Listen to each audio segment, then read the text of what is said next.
Over here, please.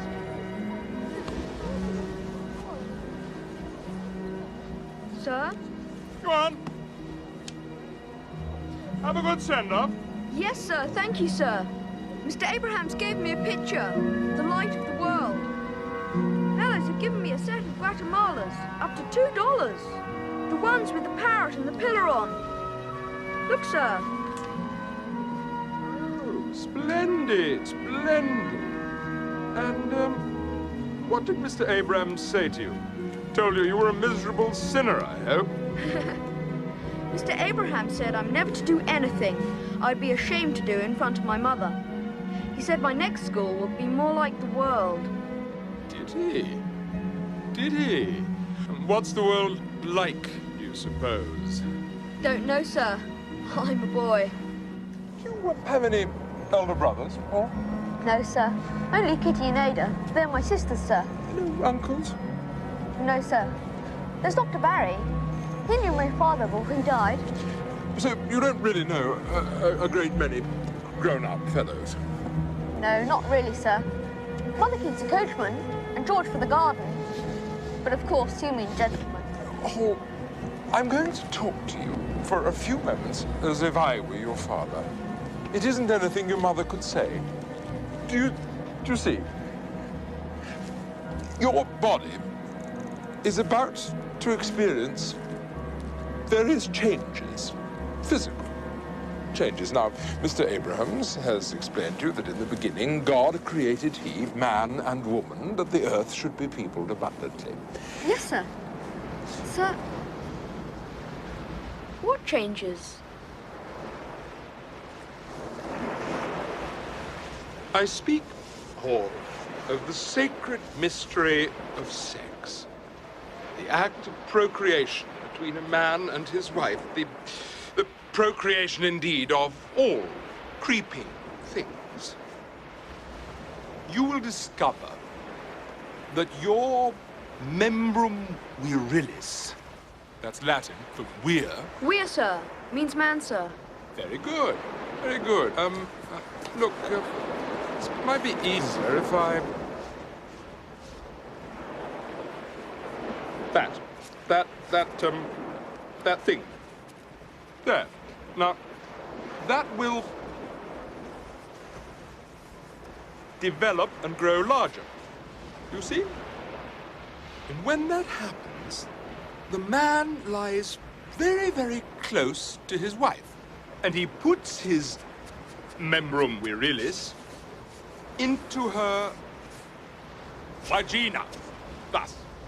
And then, in due course, she will bring forth his child. Seminiferous tubules, labia, major and minor, ducts. Vulva. That is the very crown of life, all God's wondrous purpose. Your body is his temple, and you must never, ever pollute that temple.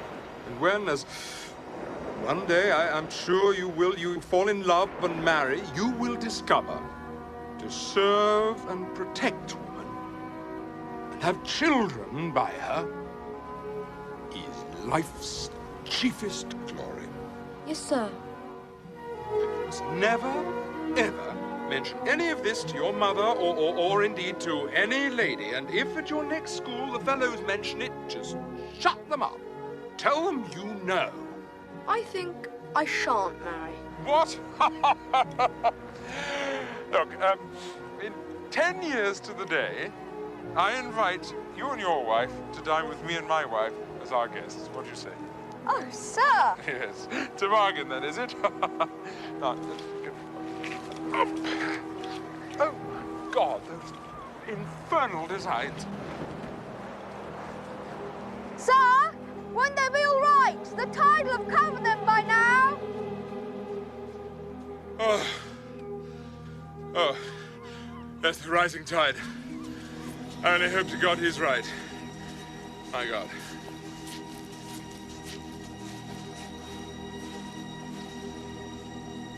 Oh, come, Victoria. Come. Wagner's utter rubbish. Fat women with horns on their heads, singing at the tops of their voices about how happy they are to be dying. It's a horrible noise, and it's unhealthy. But music is about death. It always has been. I think he's trying to provoke us. Go on then, Risley. Enlighten us. A superior mind wouldn't need enlightening. Music is the highest of the arts. It needs no reference to the figurative or the corporeal. It is therefore, of all the arts, the closest to death. Wagner's by no means unhealthy. He's merely expressing most exactly the state of things. Help yourselves to potatoes, Hall. Don't stand on ceremony. I can't stand music. Or concert halls. I don't go in for being superior. Don't you? I do. Come along, Chapman. You're in need of food. Expect Lord Risley isn't. I've put him off with my low talk. I simply can't think of a reply to that. What about saying nothing? Say nothing? Horrible. He must be mad. What you do is more important than what you say. Your deeds are more important than your words. What is the difference? Words are deeds. Are you trying to say that these few minutes talking in the Dean's rooms have done nothing for you? Will you, for instance, ever forget that you've met me? You're confusing what is important with what is impressive. Chapman and Hall will always remember they've met you, of that I've no doubt. Exactly, because of my conversation. Oh, they'll forget that they were engaged in the act of eating a cutlet. At least the cutlet does some good to them. You do not. I mean, Dean, that a cutlet merely influences their subconscious life. I, by my words, shape the consciousness. I am, therefore, not only more impressive than the cutlet, but infinitely more important. Your Dean here dwells in superstitious clouds of Christian self-righteousness. Your Dean pretends that only insensate faith is of any significance, and daily he droops, soporific, into his soup. Oh, Risley, shut up. Come on. I think if a man has ideas like that, he should have the courtesy to keep them to himself. No, no, no. On the contrary, one must talk, talk, talk. It's only by talking that we shall caper upon the summit. Otherwise, the mountains will overshadow us. I'm sure, Hall, you will agree.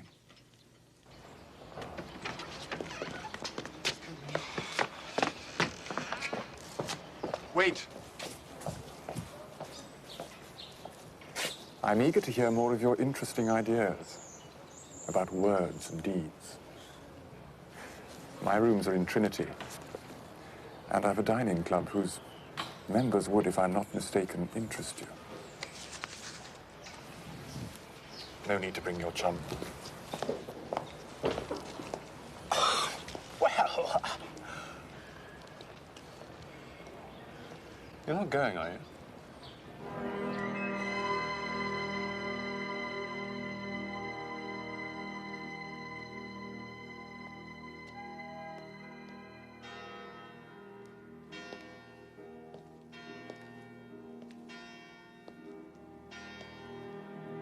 Salutations, Risley. You've bargained for more than you've gained.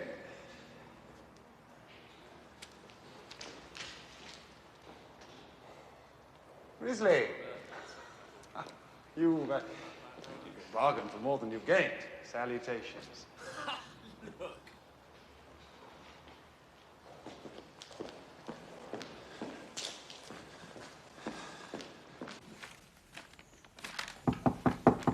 Come in. Hello? You're Durham, aren't you? Yes? I was looking for Risley. You don't know where he is. He's debating at the Union. I was just stealing his pathetic symphony. I'm reading a paper on Tchaikovsky, but I cannot find the third movement. If it's here at all, which I don't think it is. Feastonhay's got a pianola. I know. His rooms are directly above mine. Oh, well, I'll come back with you then. You're living in college now? Beginning my second year. I'm third. I have seen you, though. Hall, isn't it? If Risley's not coming, perhaps I'd better get back. I didn't know you knew Risley. He's a dangerous man. Little of him certainly goes a very long way. You like this music? I'm afraid I do, yes. Sweet water from a foul well, as they say. Aye. Good waltz is more my style. Mine too, really.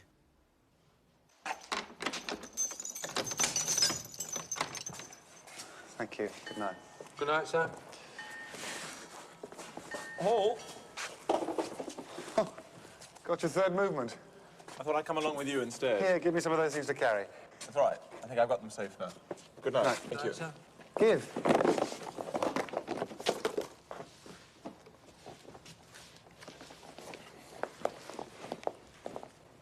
Waterboard.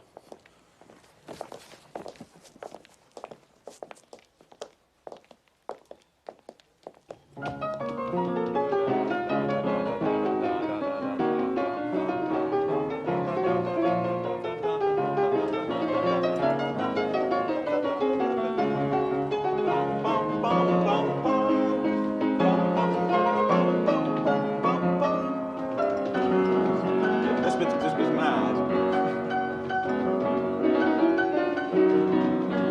Paul, you should be at this end. You should get as far away from the machine as you can.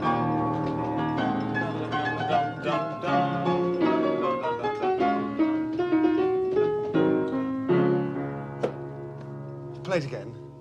If Feast and Hay doesn't mind, that is. No, you can't play it again. It's a movement. You have to get right to the end. Feast and Hay, I think I'm going to eat one of your apples. This is Sophocles. Try reading it for the characters rather than the author. It's much more interesting. Much too fast, Paul. No, slower, slower. No, one little tear.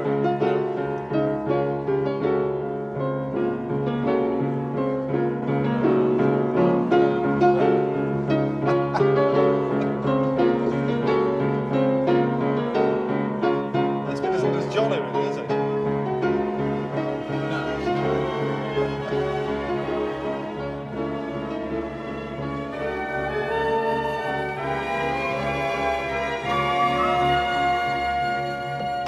Appalling vac. I nearly wrote to you about it. My mother started flinging the cat about because I wouldn't go to communion on Christmas Day. I mean, I'm unorthodox. I'm not a Christian. It was imperative that I made a stand. It's a difficult question. Paul, come down to the buttery. Oh, hello, Durham. Halliday's been given a case of hock for Christmas.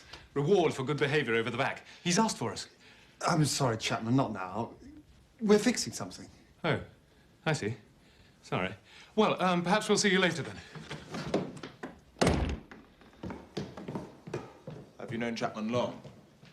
5 years, here and at school. Give me a cigarette, would you? I mean, you've got a mother and sisters. All the way through that row, I was thinking what you would have done. My mother never makes a row about anything. That's because you've never done anything she wouldn't approve, I expect. You never will. I'm disgusted with mine. I despise her character. There. I've told you something no one else in the world knows. Won't tell. Tell me about your home life. Nothing to say, we just go on. Lucky devils. Rotten vac, eh? Yes, it was. Rotten. Misery and hell. Oh, that really hurt. What? Ow! Misery and hell, eh? No, Paul, no. Please, I've got to go. Don't be such a fool. I've got to go. I've got a lecture. Why don't you go there if you're going? Because I can't. You think I don't think, but I can tell you I do. Every human soul has, at some stage, beheld an excellent being. Otherwise, it would not have entered into the creature we call man. When the soul gazes upon the beauty of that being, its beloved, it is nurtured and warmed and is glad. Feast in here, continue, please. When the beloved has made him welcome and begun to enjoy his conversation and society.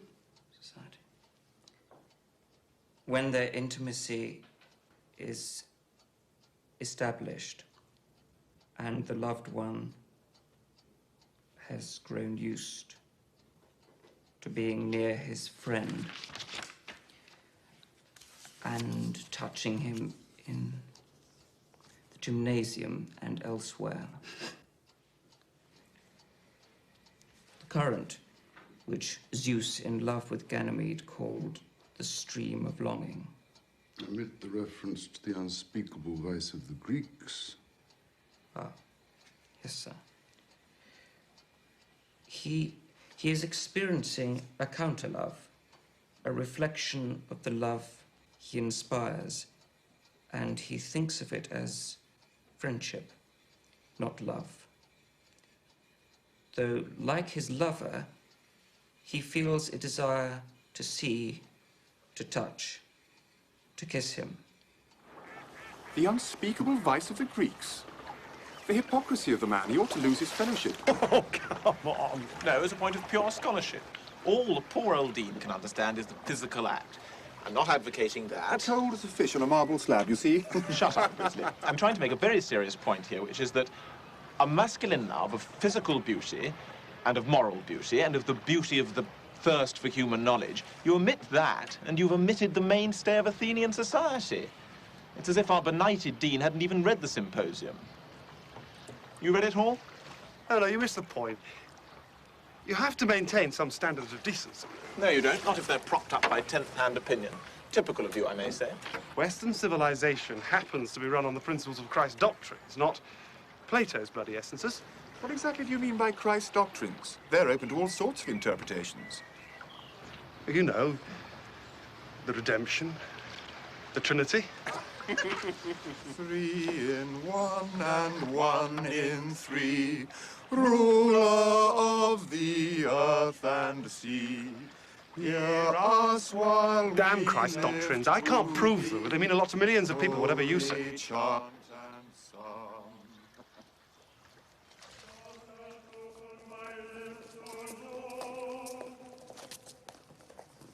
Paul?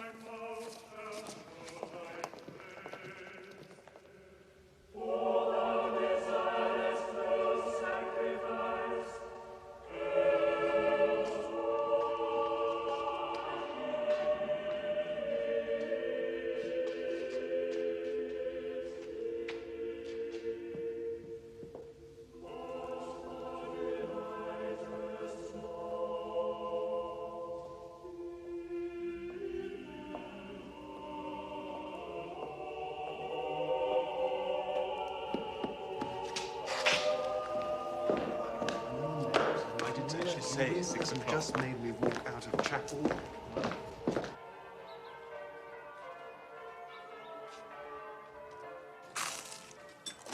I just don't understand it. Your father always went to church. I can't help it, Mother. I'm made that way. It's no use arguing. Durham. I wonder if that's Alicia Durham's brother. Besides, I'm not my father. Maury. What a thing to say. Well, he isn't. Really, Mother, come on. Kissy, we are talking about things not suited, and you're perfectly wrong besides. Maury is the image of his father. Dr. Barry said so. Dr. Barry doesn't go to church himself. Dr. Barry is a most clever man, and so is Mrs. Barry. Imagine Mrs. Barry being a man.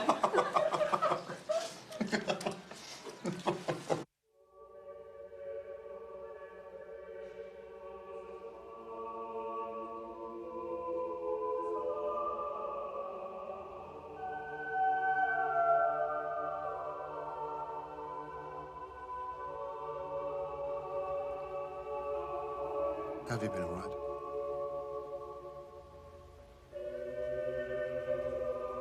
Have you? No.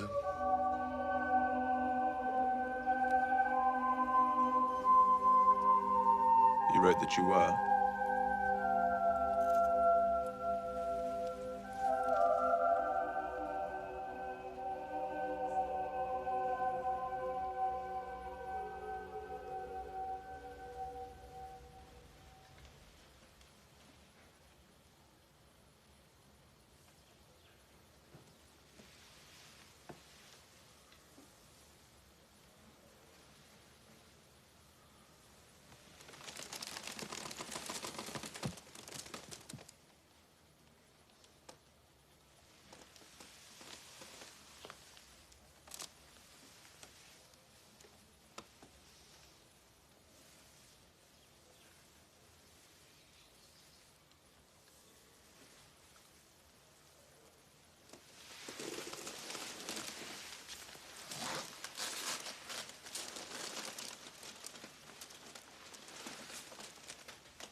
We want tea! We need tea! We demand tea! Hello, Durham. A glorious match. We're absolute heroes. Peterhouse are abject. And wonderful wicket-keeping. Wonderful. Did you have any Darjeeling Hall? I don't like this Chinese bilge. Marvellous match.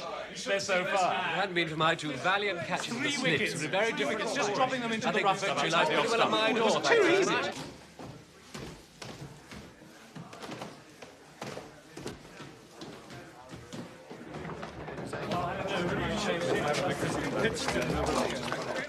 Paul.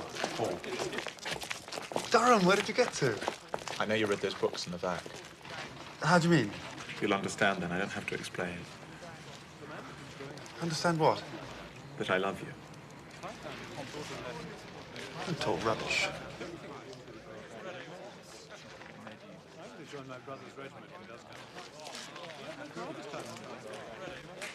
Durham? Durham, come back! Come on, old man.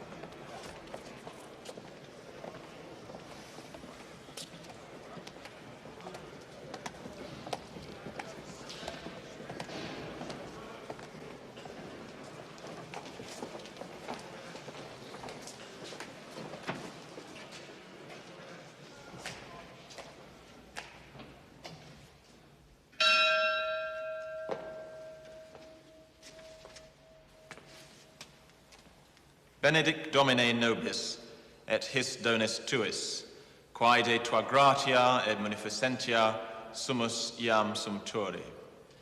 Et concede ut illis salubrita a te nutrite, tibi debitum obsequium praestare valeamus per Christum Dominum nostrum.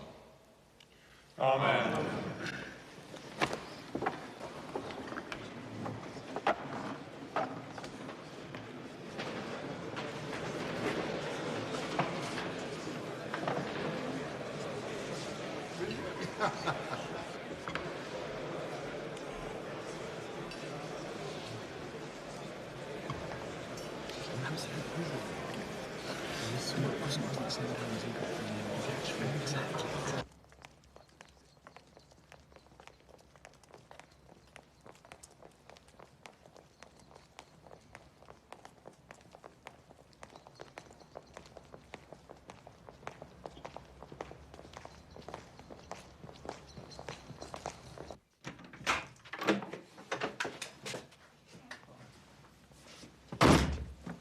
Clive, you're bloody hard. You don't know what it is to have a mind in a mess. It makes you very hard. Oh, Hall, don't be so stupid. You must know that to be alone with you hurts me. I only want No, to please, discuss. don't reopen it. It's over. I'm in hell. Oh, get out. It's only disgust. You haven't done anything to be ashamed of. You don't know what hell's really like. I thought it was the worst crime in the calendar. The one subject absolutely beyond the limit. Look, you've been thoroughly decent from first to last. So decent that I mistook your friendliness. I thought it was something else. I'm sorry to have insulted you. Durham, I love you.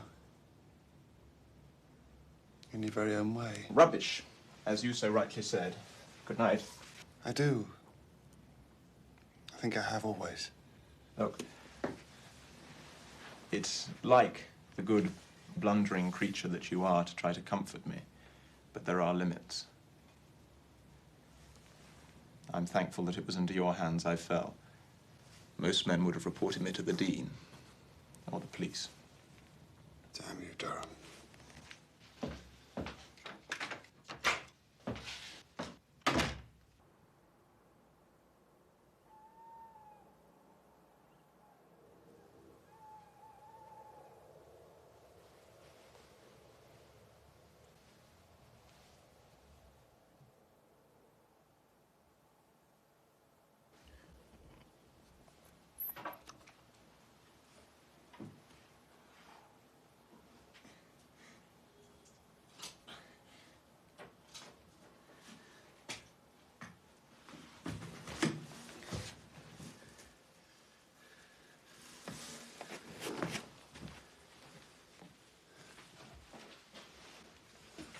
Maurice. I love you.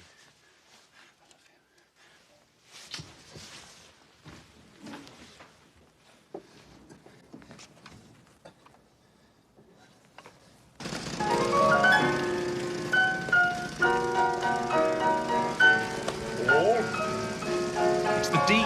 Lord! Did you have a lecture? I overslept.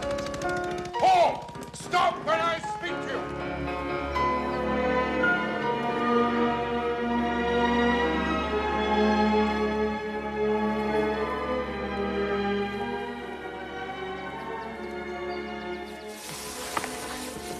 Do you realize?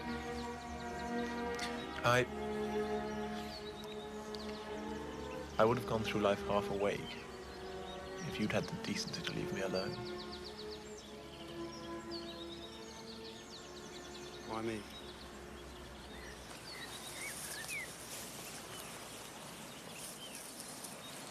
Perhaps we woke up each other.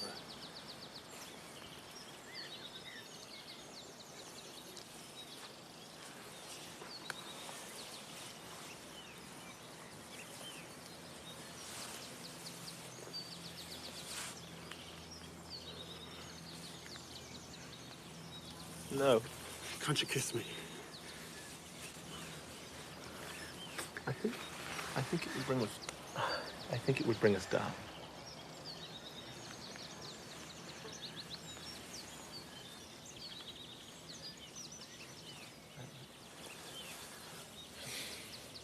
I think it would spoil everything.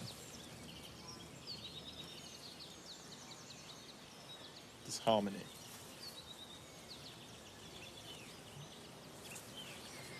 Body, mind, soul. If only women have even guessed. As you know.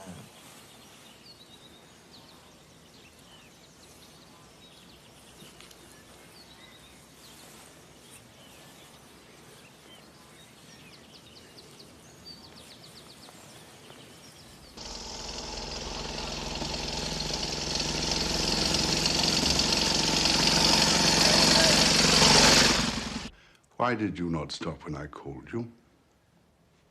Yesterday you cut chapel, 4 lectures, including my own translation class, and hall. You've done this sort of thing before. It's unnecessary to add impertinence, don't you think?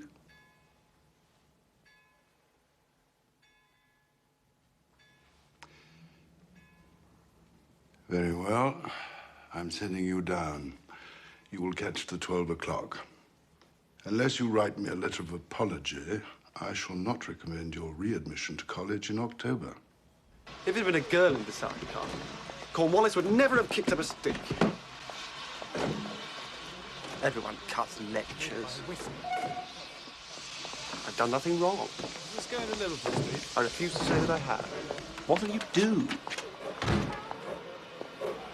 Go into the stock market like Father did. I don't need one of their rotten degrees. You will come to Pemberley.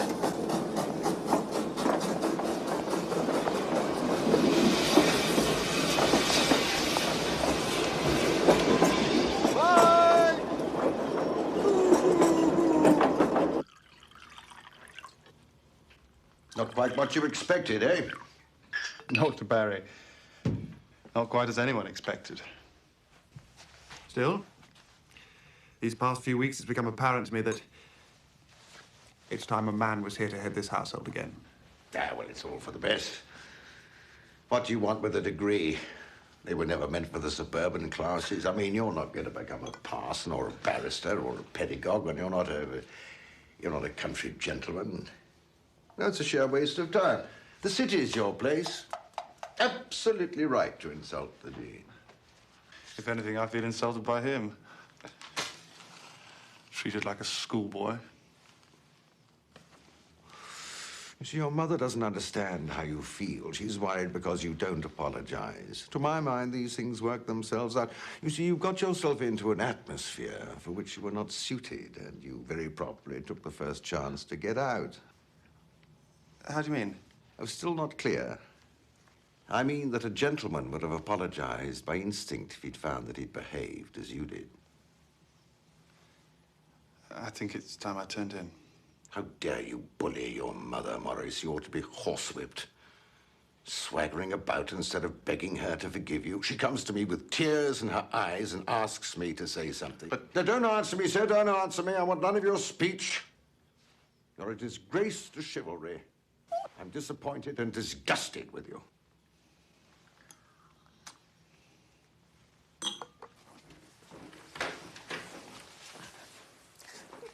Oh, Maury, darling, we all looked forward so much to May Week. Mother, do stop crying. It'll only make him think he's important. He'll write to the Dean as soon as no one wants him to. Kitty, I won't. I don't see why you shouldn't.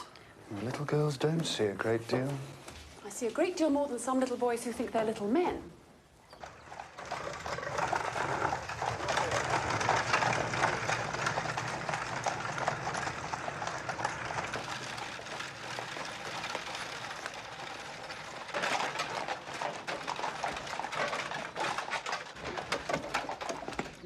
No, I'm very complimentary. Thank you so much. Skeggs, Olivia, Woolly, dear. I think everyone should curtsy, don't you? I've had such an interesting talk with Mr. Hall. And isn't Clive handsome? Mother, this is Maurice Hall. Welcome to Pendersley, Mr. Hall. How do you do? Woolly? Yes, well, it's so lovely. How are you? Those, come on.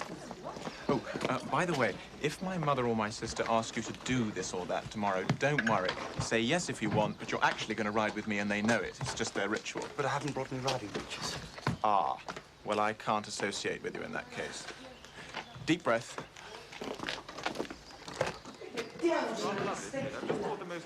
You must be Mr. Hall. I'm Pippa Durham, Clive's sister. Yes, he's... May I introduce Mr. London?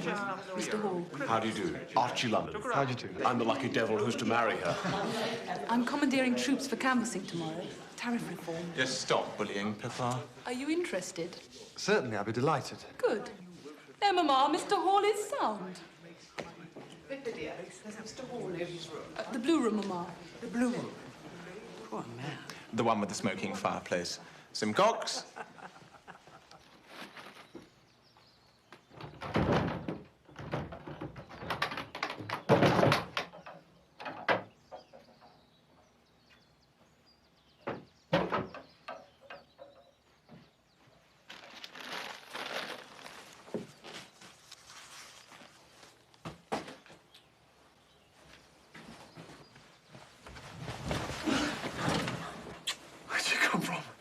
The old schoolroom, our study. That's why you've been put to stay in this dog's misery. Come. It's as much like college as I could make it.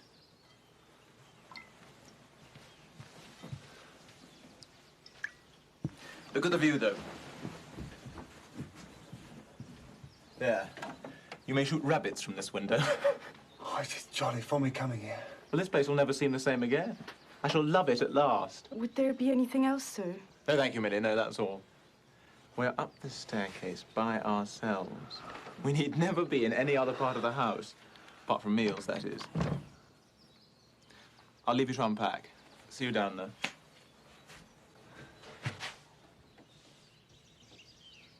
I hope you can find enough news Choose between a really swagger with an enforced without any great kingly favour. We dressed and But I came chose the down roads because I'm to going find to water lapping at the do in foot India of the and another year. staircase. And all the way past wearing green leather waders. Yes, you are. And you watched us. Do you believe in And do you travel a lot? You do travel a lot? Remember the Oh, yes, that's right. This house is his. Did he tell you? No, he didn't. Oh, it is. Under my late husband's will.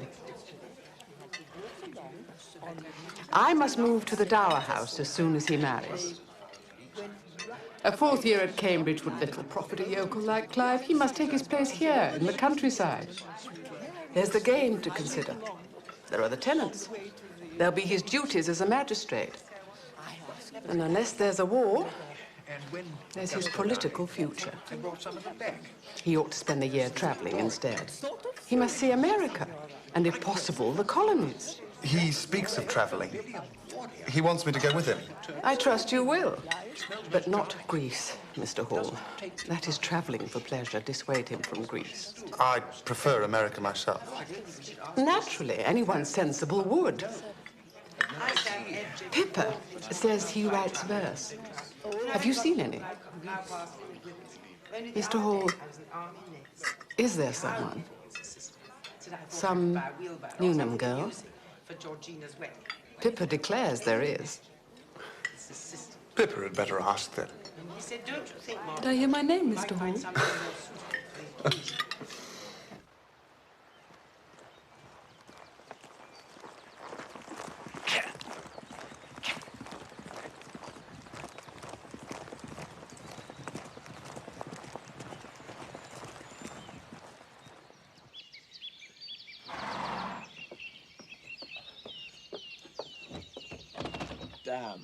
Damn, it's locked. The Goblin House. My grandfather's grandfather built it. I locked Pippa in here for a whole day once when we were small.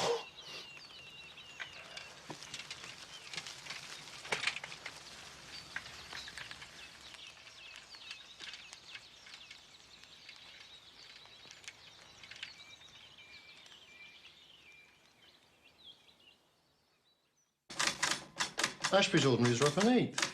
3 7/8, 4 3/8. What's Barclay Perkins doing? Debit 1, 87.90. Gas stage to recovery.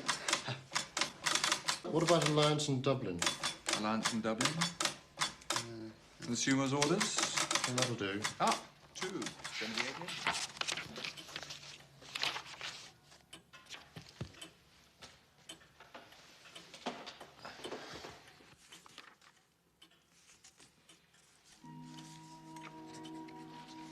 Perhaps, dear Mrs. Hall, when Clive has finally completed, and pray heaven passed, his bar examinations, would Ada not like to come down and stay with us here at Pendersley? I do declare that our sons find amusement in the friendship of our two families, but Ada is such an attractive and good-natured girl.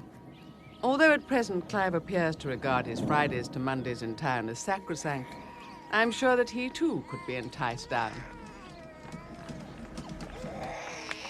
I'm writing to Mrs. Hall. I thought Ada might like to stay. Ada? Isn't that the girl whose grandfather's going to leave her a lot of money? Make an excellent bride for my godson, Clive. Really, perhaps Clive doesn't want to marry yet. Oh, would you be so good as to post this, what's your name? Scudder, man.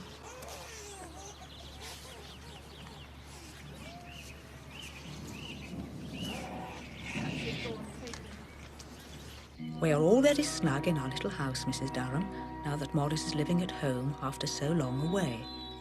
Each day he eats a vast breakfast and then catches the 8:36. He returns at 4:59 and lays down the law. He has developed, under your son's influence, into far more of a personage than we had expected. One hardly begrudges him the time he spends as Clive's guest in London. Is Clive not fortunate to have a London house now as well as beautiful Pendersley Park? I do confess that I'm looking forward to meeting their amusing London set, pictures of some of whom we see in the illustrated newspapers here at dull Afriston Gardens. But I concentrated on rather frisky, I thought, for Harrogate. Do you think I might have one of your cigarettes? Do you not think that Maurice's moustache will be the making of him? No, it's revolting. Thank you, Clive.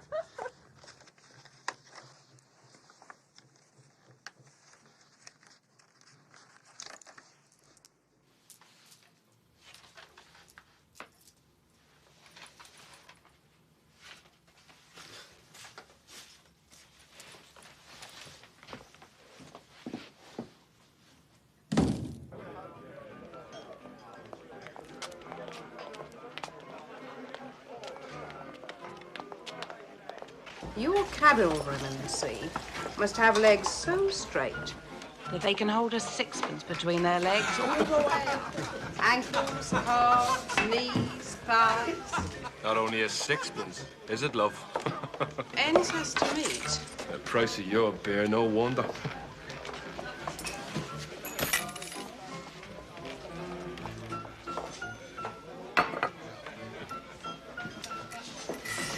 You'll never do it. That man is due.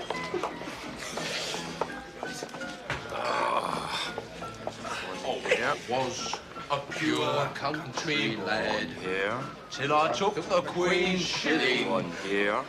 Now it seems I've turned out bad. It's there. I was always winning.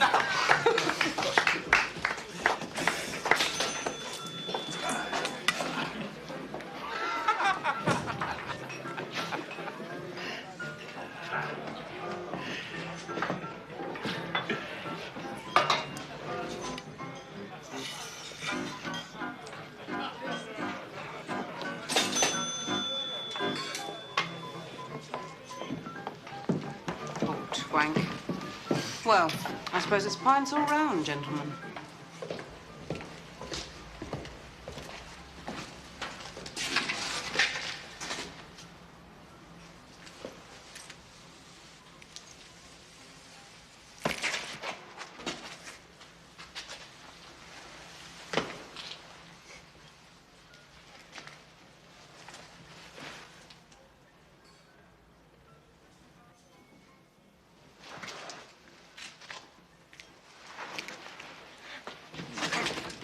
Get him! Come on! Come here, you!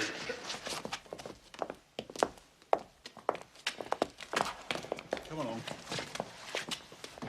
Would you give me my hat?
I'm told that if I plead guilty, the publicity can be kept to a minimum.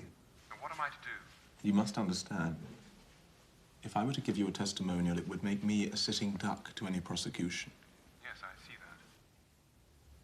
that. I realize it might compromise your position to be seen to be associated with me. Of quite understand that. Good night, Clive.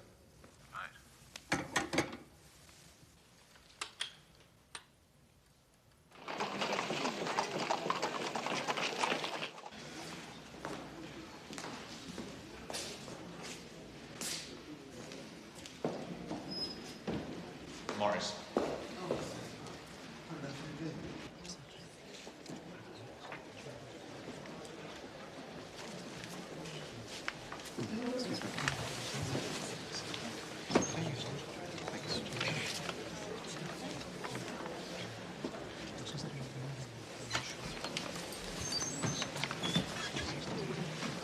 Where have you been?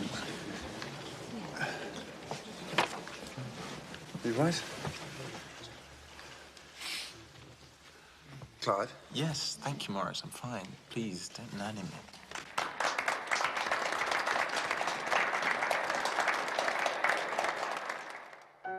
The defendant is a man of breeding who, rather than setting an example, has regrettably attempted the corruption of his social inferior. He is a man of considerable learning who has taken advantage of the gullibility and the baser passions of his intellectual inferior. Lord Risley, your guilt has been unquestionably proven before this court. As you are no doubt aware, I am empowered to sentence you to imprisonment with flogging. However, in view of the promising career in politics, which has been terminated by your disgrace, and in view of the position in society which you have forfeited, I am inclined to leniency in sentencing you to 6 months' imprisonment with hard labor. Silence! I am satisfied that you will pay for this for the rest of your life. Take him down.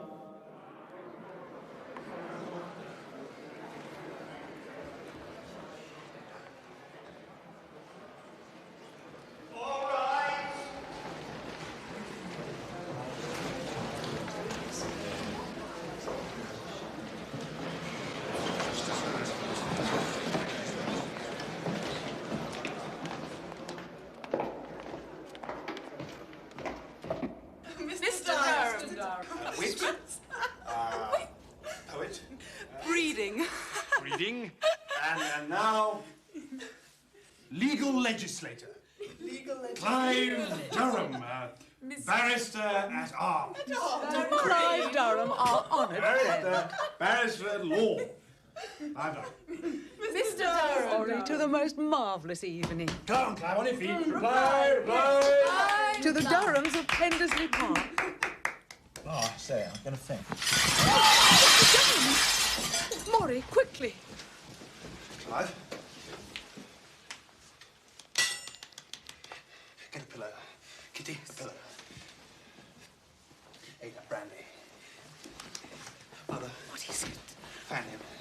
Oh, Maury, what is it? Oh, fan him.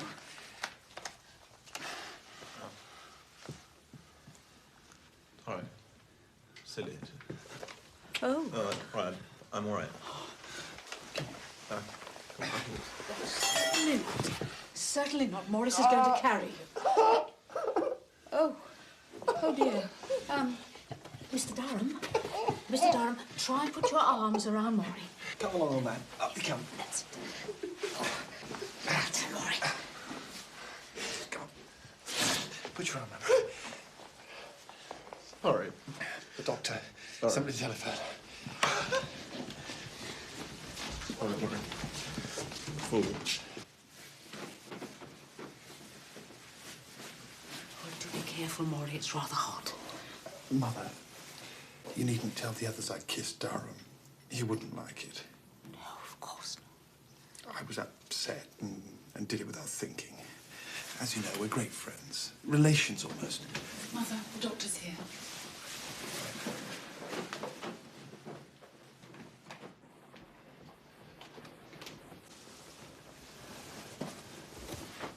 Where shall I put the hot water bottle?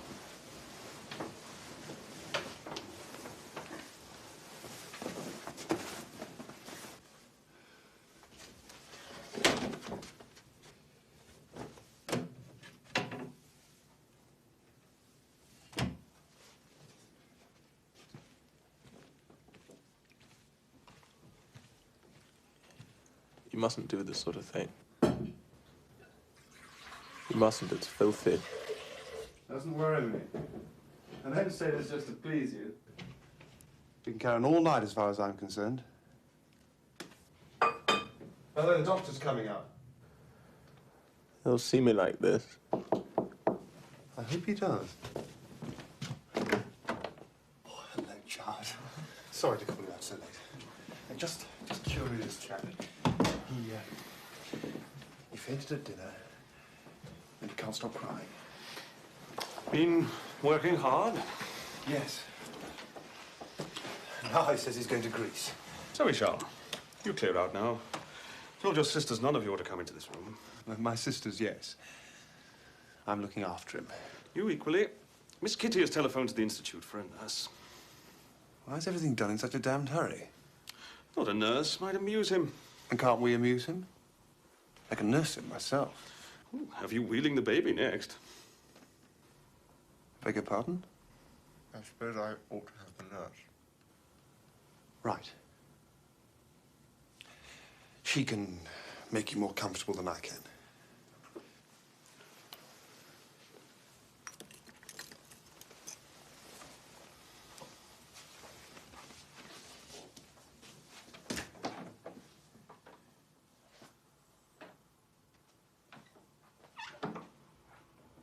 Pendersley today? Yes. Mother, he can hardly stand up. What does Jard say? He seems to think he's well enough to leave. Keep him there. I'll get the 140. Someone will have to talk sense to all you people. Goodbye. What? Shall I send the car? No, I'll get a cab from the station.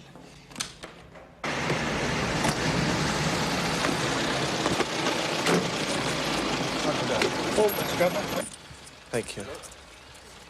Thank you very, very much for being so kind.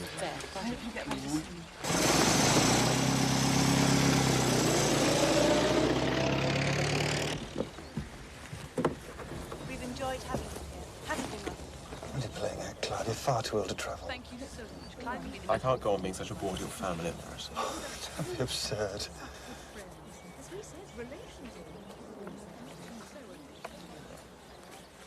Mother! Mother, get in. Thank you so much. Goodbye. Goodbye, Miss Durham. Don't let your coachman bump you out.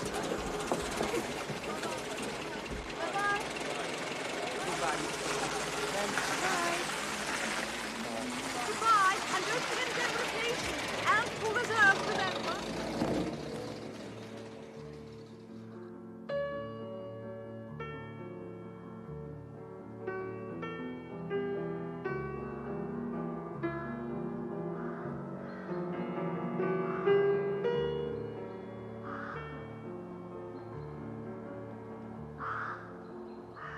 I'll tell Cook.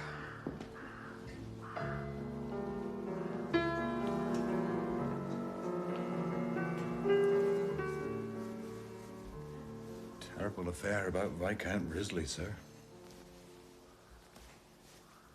And him a parliamentary private secretary, too.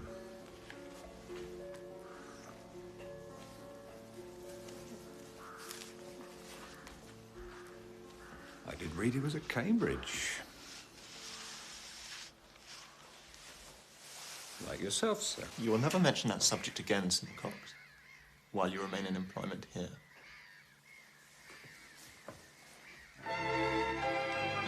I've become a barrister so that I may enter public life. But why should I enter public life? Who wants me?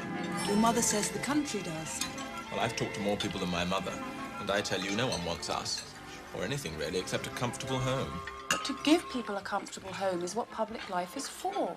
Is, or ought to be. Well, it's all the same. Or isn't ought or not the same? Quite right, Mrs. Hall. You sound as if you have no use whatsoever for Greece, Mr. Hall. Sounds out of repair.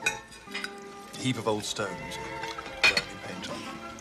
We shall know what it is if you fall over this time, Mr. Durham. Your health, and the health of all the ladies. Maurice, come. The ladies. Ladies. Ladies.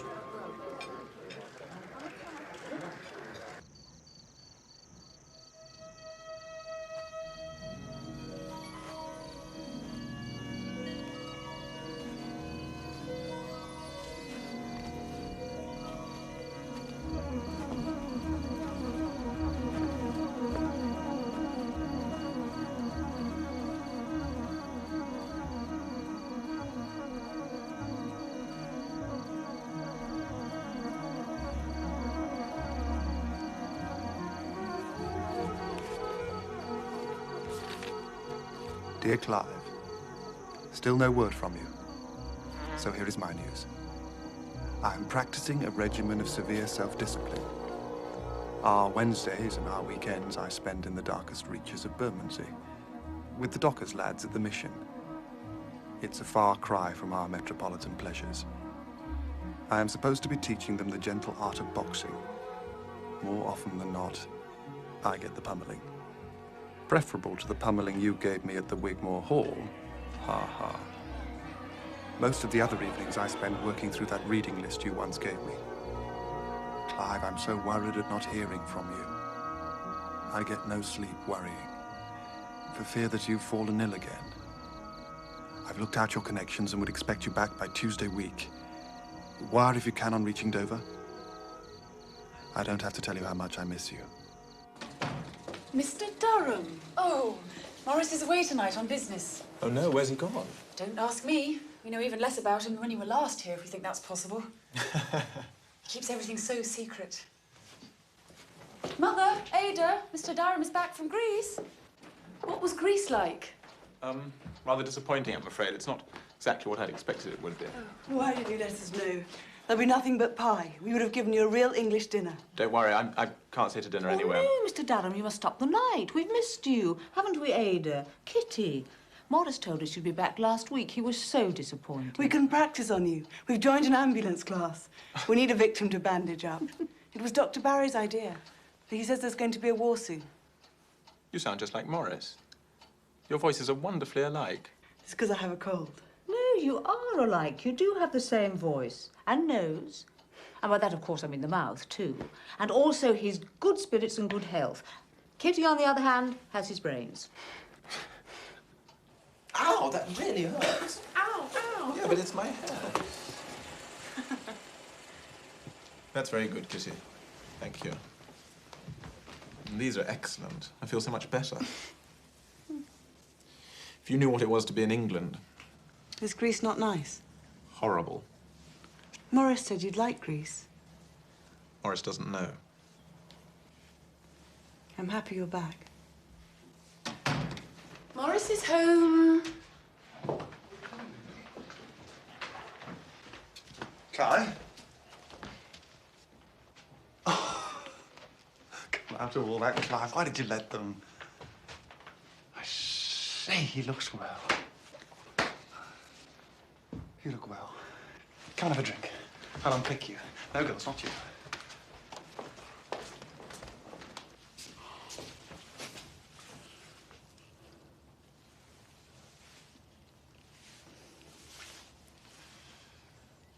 Why didn't you answer my letters?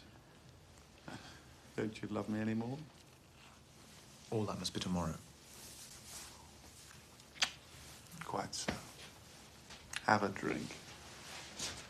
Maurice, I don't want a row. I do. I want a row, and I'll have it. Why didn't you write? What secrets are you keeping from me? I was trying to work things out, and I couldn't explain in a letter. One oughtn't to have secrets, or they get worse. Why not to talk? No, thank you. Huh. Talk, talk, talk. Provided one has someone to talk to, as you and I have. I've thought about this solidly for the last month and a half. We've got to change, you and I. Can the leopard change his spots? Clive, you're in a muddle. What is it you're afraid to tell me? Surely we've got past sparing each other. You can't trust anyone else. You and I are outlaws. All this would be taken away from us if people knew. Precisely. By continuing like this, you and I are risking everything we have. Our careers, our families, our names. Balls. I don't give a damn about name. What sort of a life would I have without you? I risk everything, and gladly, because the one thing I dread losing is you. You're the only happiness there is for me. There are other ways to be happy, you know. We could explore those a little. Not for me. Maurice, think how easy life is for people who don't have to go through all this.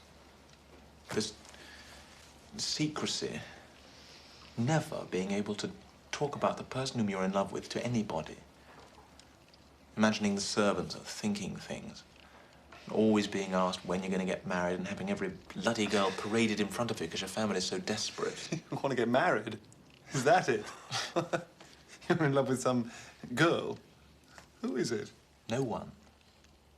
But don't you think it would be wonderful if there were someone who I could care about in the same way that I do about you? We love each other and know it. For God's sake, Maurice, hold your tongue for a moment. If I were in love with anyone now, then it would be with some nice girl. Like Ada. Ada? I take her at random as an example. Well, you scarcely know Ada. Don't be so stupid. Try to understand. We must change. I like you enormously. More than any man I've ever met. Did you say something to Ada just before I came in? Didn't you hear my car come up? Why did Kitty and my mother come out and not you and Ada? Look, I really can't be cross-examined about your sister. Why not? You must shut up and concentrate, Maurice. Ada? What for? Ada? Maurice, no. Ada? It mustn't Ada? end in a row. No, you can't drag in a woman. I won't have it. Key! Leave it. Maurice, don't make it worse.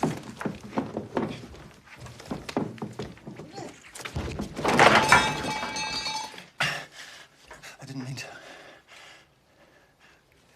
Did I hurt you? I'm all right. What an ending. What an ending. Maurice? What's going to happen to me? I'm done for. Maurice? Clive? Ada. What's the matter? Nothing, it's fine. What's happened to your lip? It's perfectly all right. Just fooling about.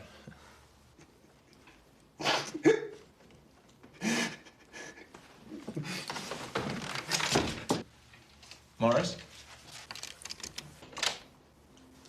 Don't be an ass.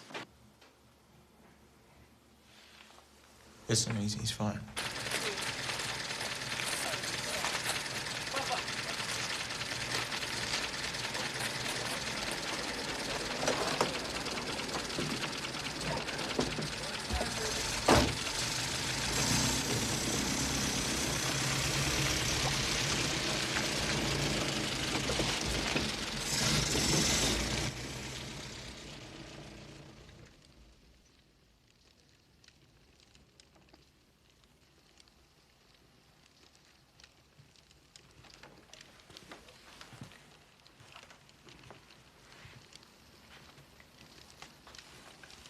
What's the matter with you?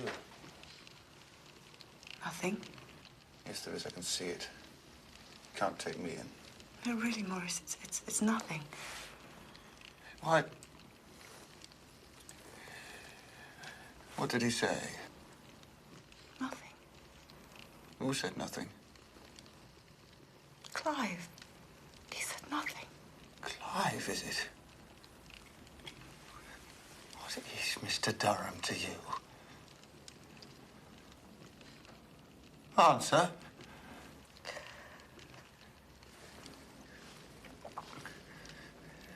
You want to know what he told me just now?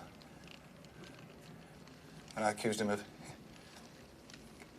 making love to you behind all our backs. What? When I hit him. No, Maurice. He said that you threw yourself at him. That you tried to corrupt him. He complained that you made advances to him. And that's why he wouldn't stay. That's why he's gone back to town. You have the satisfaction of breaking up our friendship at least. You've always been unkind to us. Always. It's not my fault.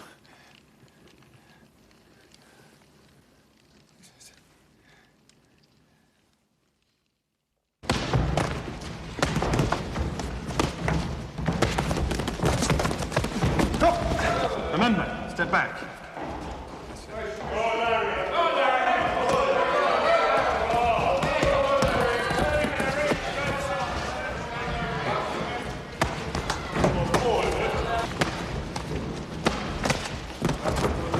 Well, turn him, Larry.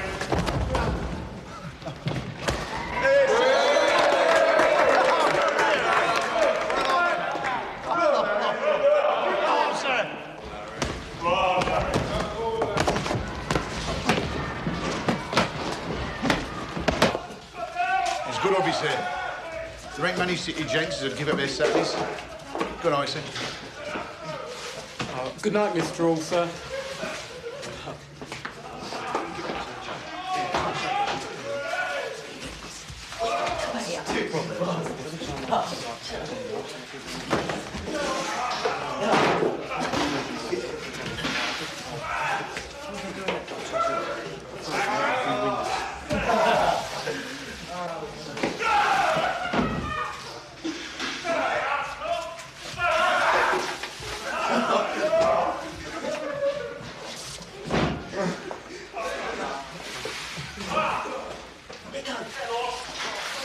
Children?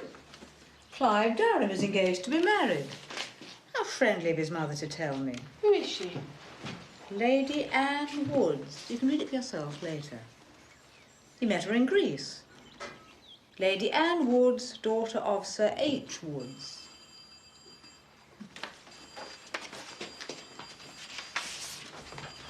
Oh, Mother, you got it wrong. What Mrs. Durham wrote is, I will now tell you the name of the lady. Anne Woods, daughter of Sir H. Woods.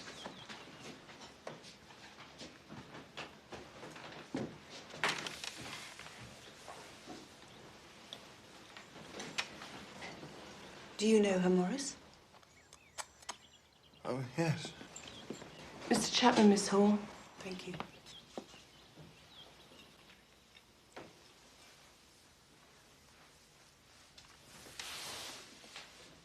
Ada.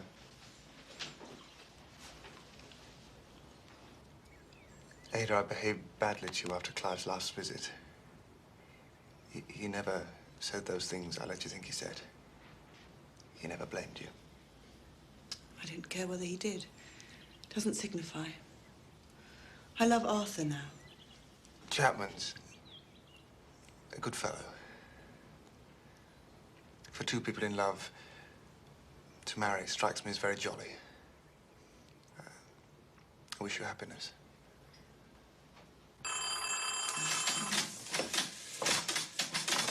Hello. Mr. Hall, please. Hall, please. Argentine Northern Land. Come up again. Up sick. Hello? Hello, Maurice. You'll have heard my news. Yes, but you didn't write, so I didn't. Quite so. Well, the wedding's next month. You'll be an usher? Best of luck. Anne's with me. She wants to talk too. I'm Anne Woods. My name's Hall. Maurice Christopher Hall. But I can't think of anything to say. You're the 8th friend of Clive's I've spoken to this morning like this. 8th? Yes, the 8th. I'll give Clive a turn. Goodbye. Maurice, Anne has £100 in her pocket. Would you invest it for her? Certainly. What sort of thing? Whatever you fancy. I'm not supposed to fancy more than 4%. Barclay Perkins. Brewing and distillers, they're at 5%. Or there's Argentine Northern Land. They've got up a 6th. Land investments. How about, I like the last one best. Very well. Send the cheque here, would you? Can't you come down to Pendersley next week? It's short notice, I know, but later everything's going to be chaotic. I'm afraid I can't do that very well. Hill's getting married too. Things are more or less busy here. And after that, Chapman's marrying Ada. Well, come in September. Not October, because that's almost certainly the by-election, but come in September and see us through that awful Park versus Village cricket match. All right. You'd better write nearer the time. All right. Goodbye then, Maurice. Goodbye. Goodbye.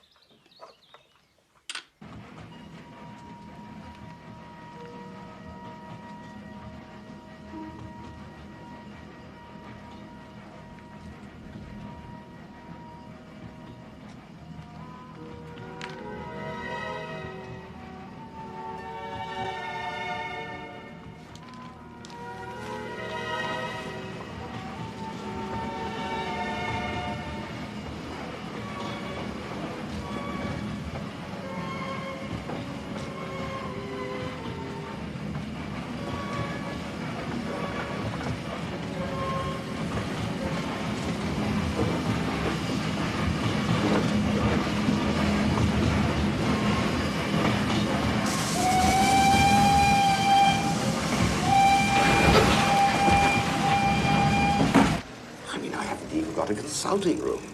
It's an illness too awfully intimate for Jarrett. You're the only doctor alive I dare tell. A secret trouble, eh? Right. Well, excuse me, my dear. Won't be a moment. Come along, then.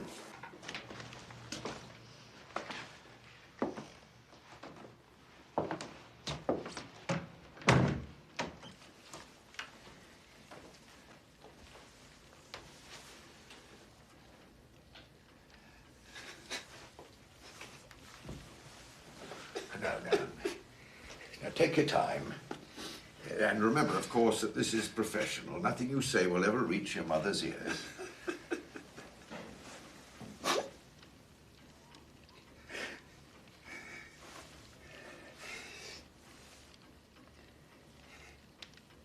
It's about women.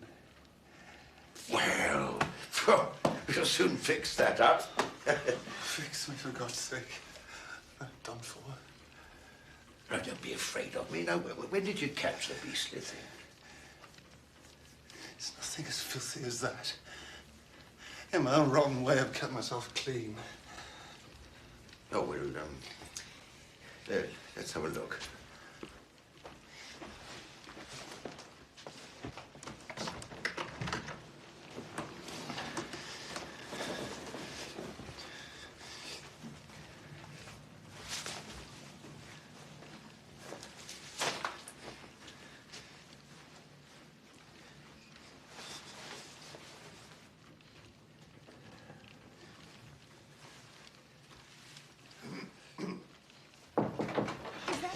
Dr. Gorry? It's all right, Etty. I'm in here.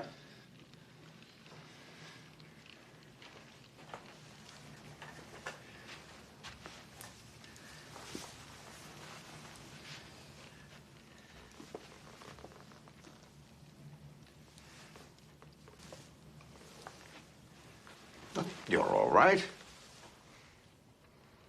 What do you mean, sir, by all right? Well, what I say. You're a clean man. Nothing wrong with you down there. You could marry tomorrow if you like. If you'll take an old man's advice, you will. To cover up now, it's so drafty. What put all this into your head? You've never guessed. I'm like Lord Risley. I'm an unspeakable. The Oscar Wilde sort. Rubbish. Rubbish. Dr. Barry, I can't have explained. Now listen to me, Maurice. Never let that evil hallucination, that temptation from the devil occur to you again. I mean, who put that lie into your head? You, whom I see and know to be a decent fellow. Dr. Barry, I want... No, sir, I'll not discuss. The worst thing I can do for you is to discuss. Not rubbish to me.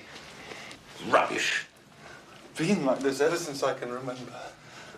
Without knowing why. Am I diseased? If I am, I want to be cured. Find yourself a pretty young woman. She'll soon cure you. It's unspeakable. Come, dress yourself. Oh, yes, sorry. Etty, whiskey.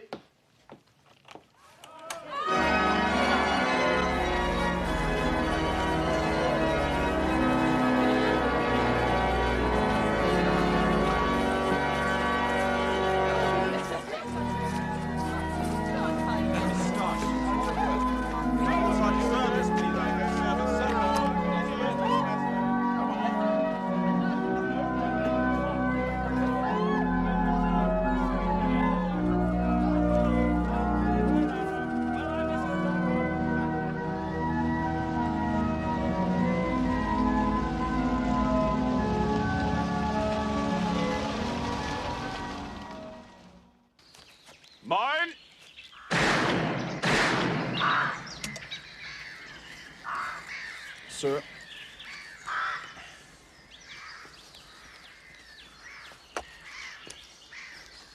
Bullseye. One less bunny for Durham to lose sleep over. What? Oh, buck up, man. Corpore sano. Look out! Mine! Damn!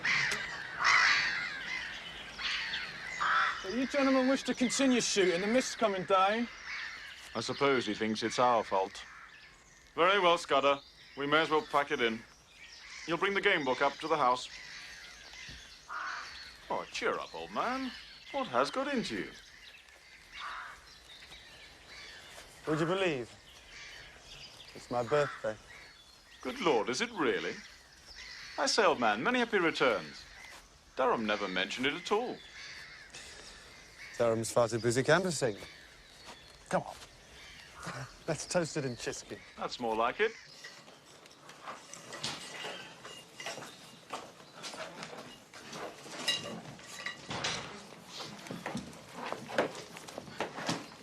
Telegram arrived for you at midday, sir. Oh, thank you, Simcoe. Crazy. Durham did remember your birthday. Shall we have that drink? 2 large Chiskies, Simcoe. Very good, sir.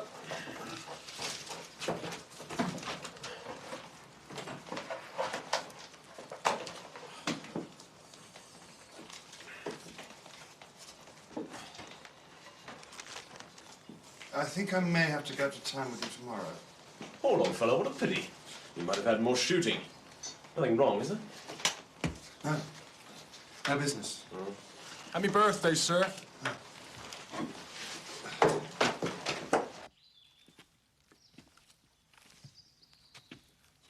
Hello. Did you have a good day shooting?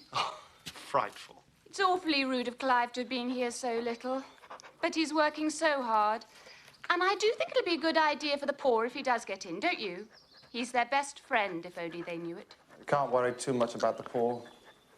I must give them a leg up for the sake of the country, of course, but they don't suffer as we should in that place. I see we're in the hands of the right sort of stockbroker. Oh, here's the Reverend Brenius. He's joining us for dinner. Do you know him? He's come to scold Clive about the tenants' housing. Now, he would say that they want love. No doubt they do, but they won't get it. Mr. Hall. I scold Clive for being cynical, but really I think you're being horrible. I get used to being horrible. Poor get used to their slums. After you banged about a bit, you get used to your particular hole. Everyone yaps at first. I've had a telegram. I've got to go back up to town tomorrow. Oh, no. Not bad news, I hope. No. Well, in that case, it must be an amorous intrigue. Maurice has to go back to London tomorrow. What? Well, that's what he told me. Oh, damn it, he's only just arrived. He had a telegram. He's being awfully secretive. Well, he's being impossible. What about the cricket? Rather like him. I've a private notion he's in love.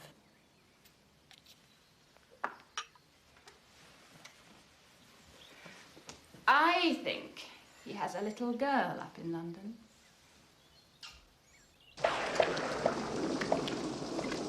Your hand, Pippa. Darling. It's all right, Archie. No. Mr. Brenius, your turn. Oh.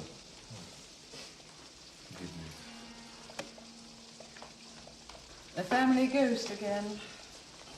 There's the sweetest little hole in the ceiling. Clive, can't we leave it? Well, we shall have to, but let's move the pianoforte there because I don't think it's going to stand much more.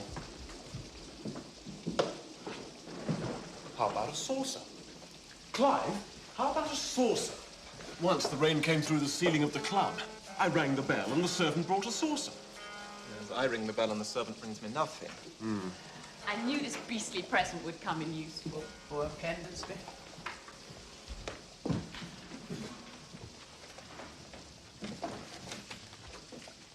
Millie, bring a basin, will you, and a duster, and get one of the men to help shift the piano. The rain's come through again. We have to ring twice.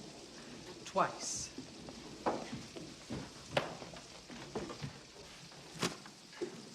It's got quite under the sounding board, I'm afraid. Can't make it sound any worse than it already does. Shall I place this lamp here? Ah, Scudder, shift the piano, would you, and take up the carpet?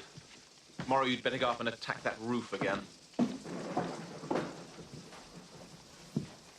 Well, there we are, everybody. Perhaps we'd better turn in, leave them to it. Before we get carried away on the flood tide. Pippa, tell Simcox to bring up my nightcap, will you? The cellar will be awash by now. Why is my house falling down? Anne? Maurice, you coming up? The saucer would have done the job. How very kind of you.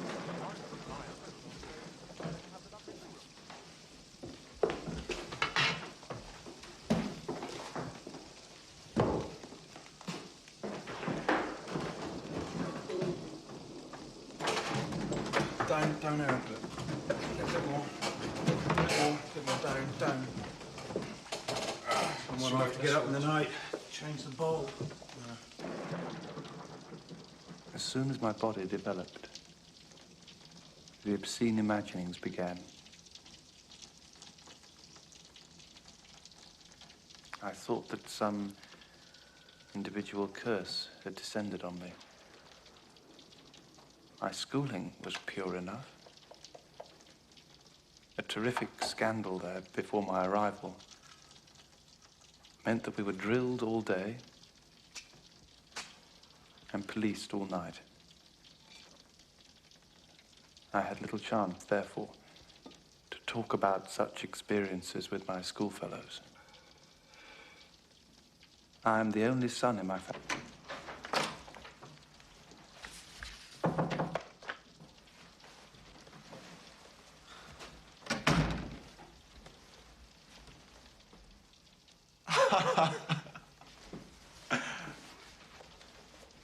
Oh, Maurice, I am glad.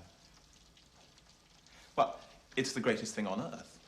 Perhaps the only one. Anne guessed as much. Aren't women extraordinary? Oh, Maurice, it's what I've always wished for you. I know you have. You don't mind if I tell her? Only Anne, of course. Not a bit. Tell everyone.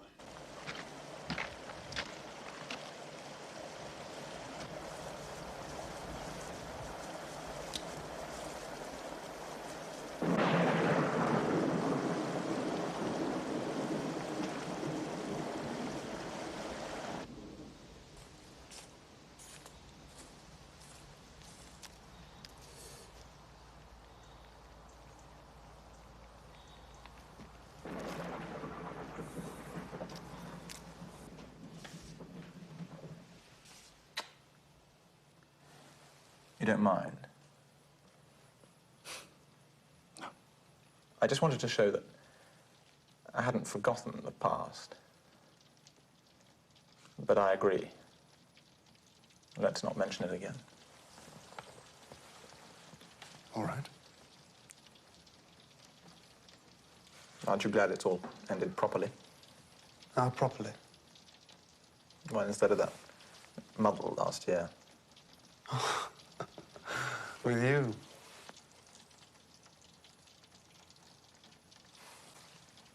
Quits and I'll go.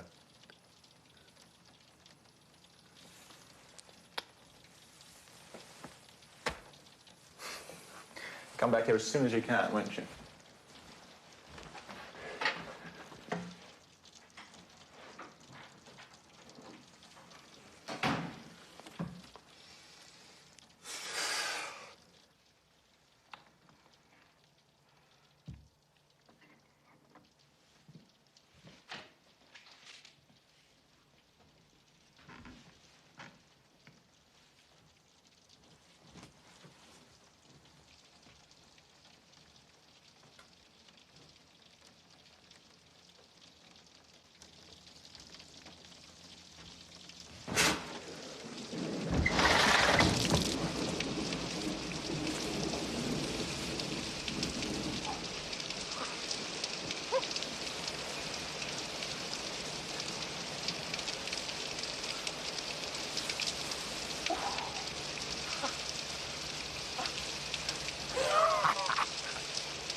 Clive?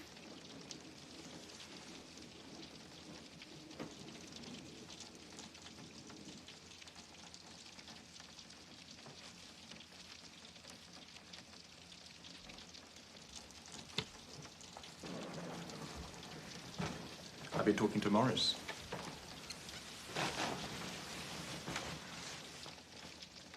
You were right. Told you he had something up his sleeve.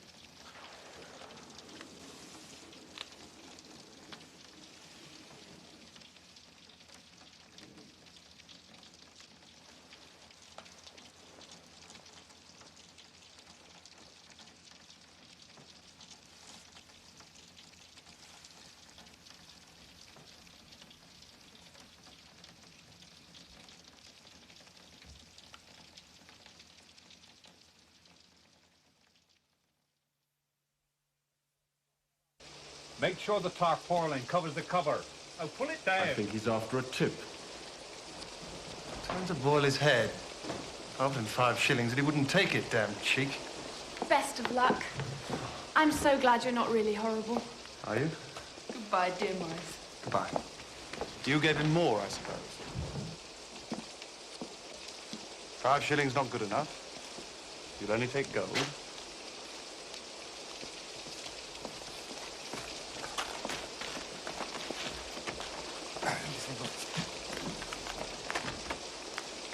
I'll take it.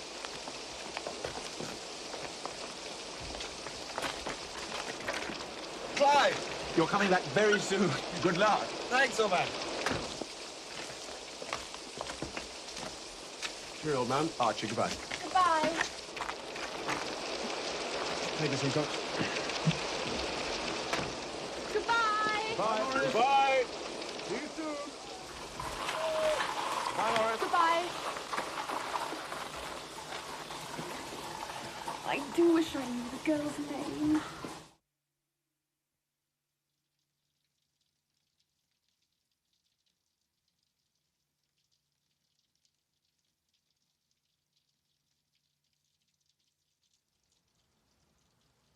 You're not quite off yet, I think.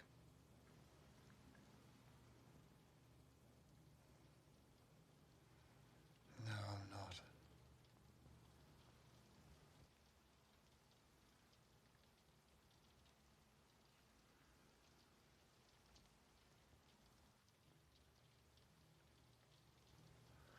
I'm nearer off now.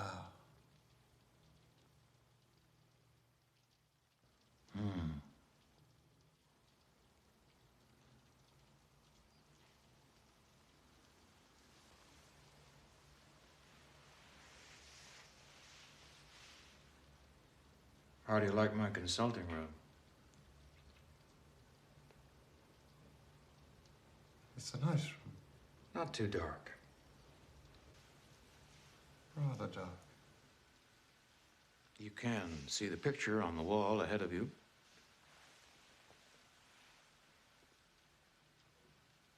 Come nearer. Mr. Hall.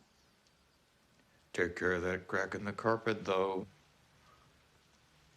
How broad is the crack? You can jump it.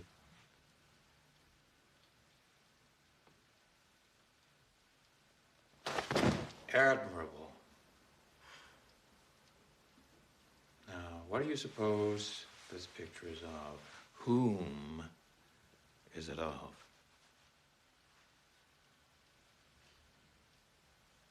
It is Miss Edna May.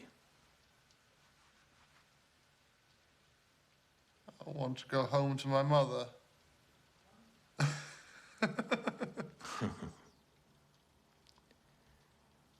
Miss Edna May is beautiful. She is attractive. She's not attractive to me. What an ungallant remark. Oh, Mr. Hall. Look at her lovely hair. I like short hair best. Why? Because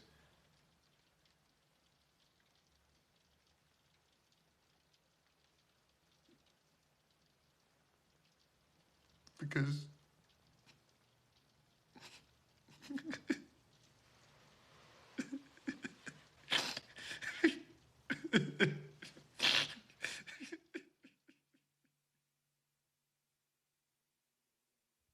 Did it get anywhere near? You're open to suggestion. I made you see a picture on the bare wall. I'd like another appointment. Telephone me in 2 weeks. In the meantime, take exercise in moderation, a little tennis, stroll around with a gun.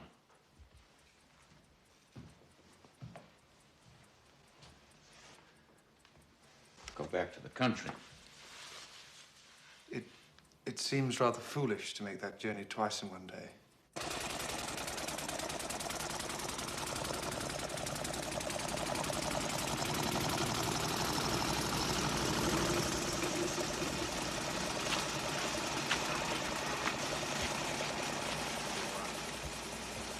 Hail fellow! Good Lord, you did rush back. What a shame. We're just off electioneering overnight. I'm sorry. I had no idea. But I understood distinctly from you that all your servants had been confirmed. I thought so. I did think so, Mr. Borenius. The trouble is, Mrs. Durham, that even if the bishop can be prevailed upon, I have not time to prepare him before he sails. Mr. Hall. Mr. Hall. Simcox informed us that you'd returned. You're in time for dinner. Did you have a successful trip? That remains to be seen. Dinner jacket's enough tonight. I'm afraid we're only 3.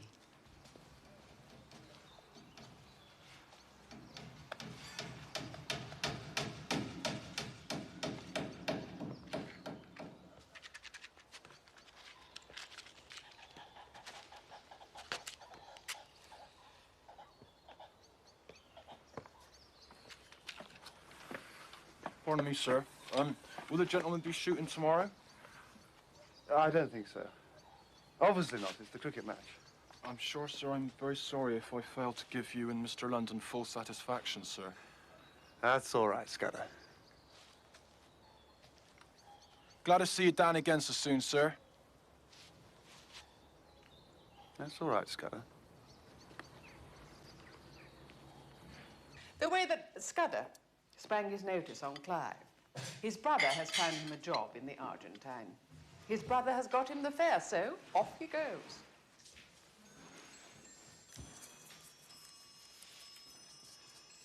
Excuse me, sir. The underkeeper wonders whether you have orders. I saw him before dinner, Simcox. Nothing, thanks.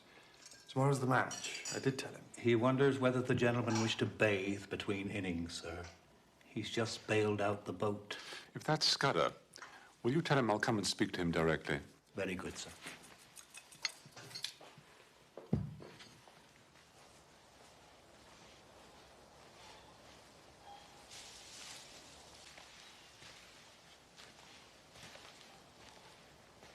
Night, sir.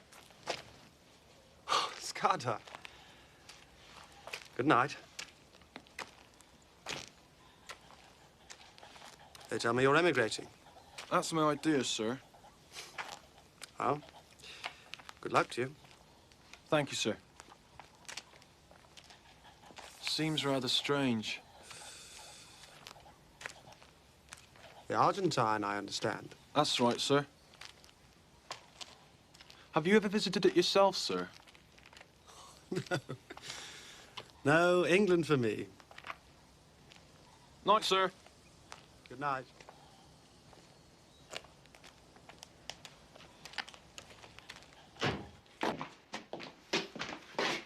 I'm off then.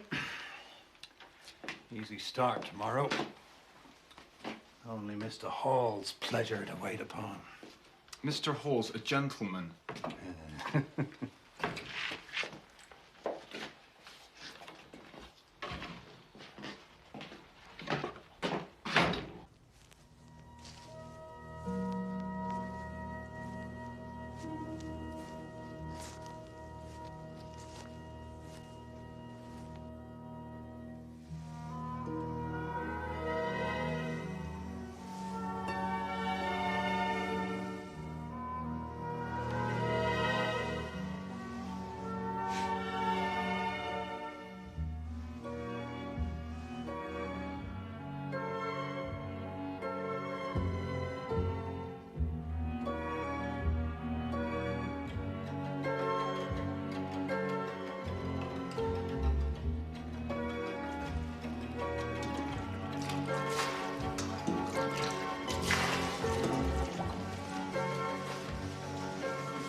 with me, sir.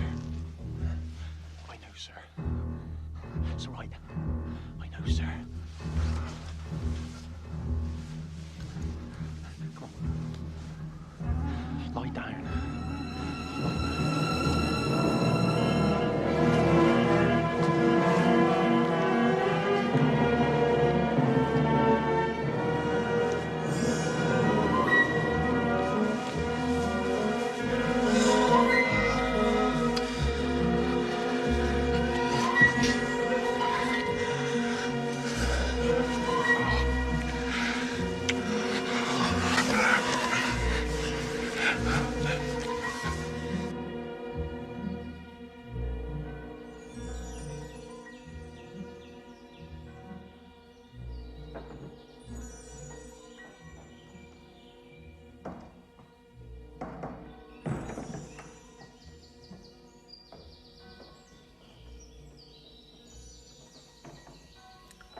Sir, the church has struck. You'll have to release him.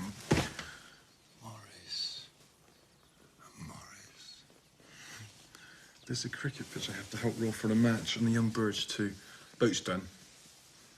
Mr. London dives splack into the water lilies. They told me that all young gentlemen learn to dive, but I never learnt to. It seems more natural, like not to let your head get under the water. I call that drowning before your day. I was taught I'd be ill if I didn't get my hair wet.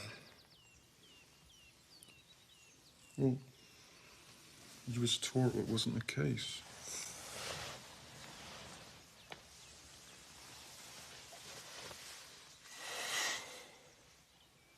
Alec, do you ever dream you had a friend? Someone to last your whole life?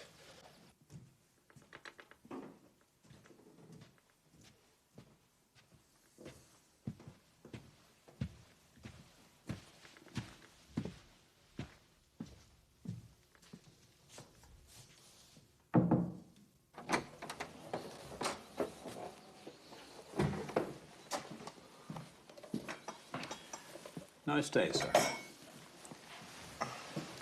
Nice day for the match. Hmm?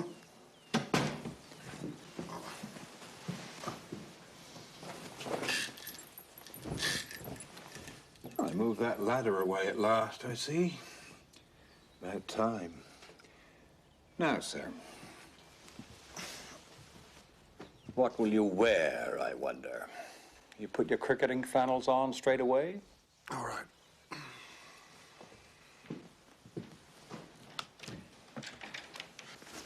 Oh, sir, in Mr. Durham's absence, the servants feel we should be so honored if you would captain us for the match. I'm no cricketer, Simcox. Who's your best bat? Well, none better than the under gamekeeper, sir. Scudder, sir. Well, then make Scudder captain. Pity, sir. Things always go better with a gentleman captain. Tell him to put me to field deep. And I won't bat first, bat eighth if he likes. You might tell him, as I shan't be down till it's time. Very good, sir.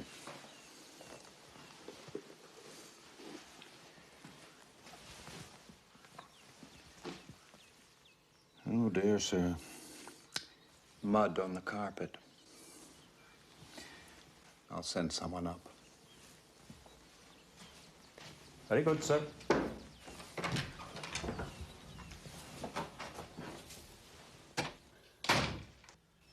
captain's put himself into bat first. Clive Durham would never have done that. Little points interest me. He's our best man, apparently. I've an instinct the man's conceited.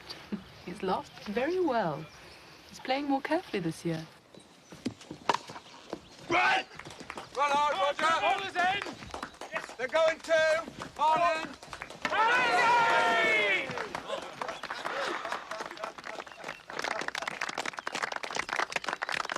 That's neat.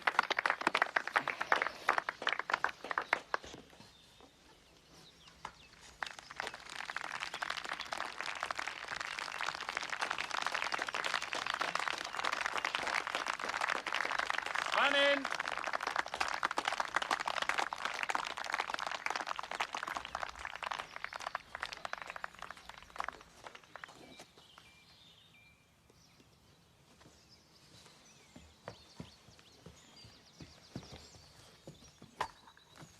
Go for it, Chase.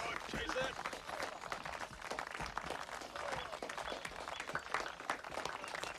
Oh, jolly well done. Marvellous. Well done.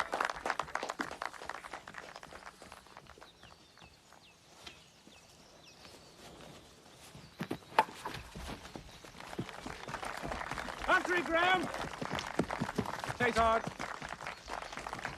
Get it in hard. Quick, they're going three. They're going three. Chase hard.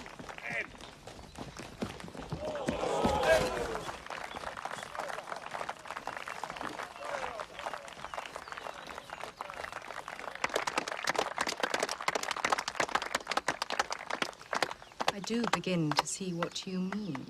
Well, with a haircut.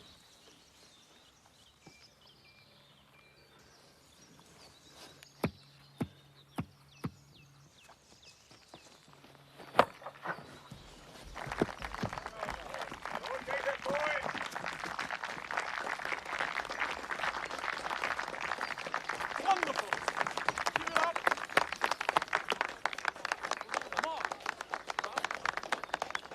Jolly well done, Hall. Well done.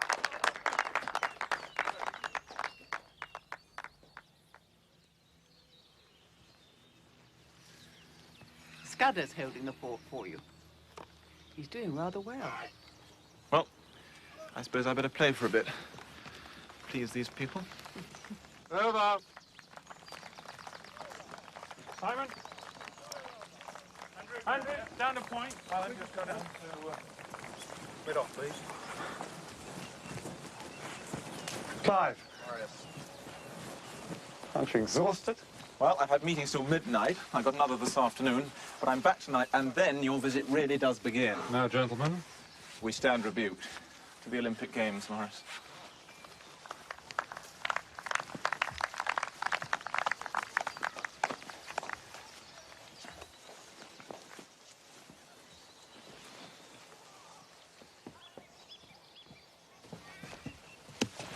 Yes? Take him, Simon! No, wait. Sorry, Maurice. Sorry. Get it in, Andy!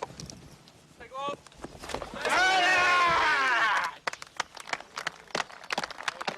Sorry.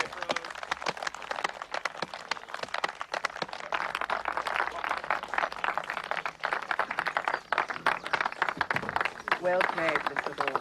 Thank you.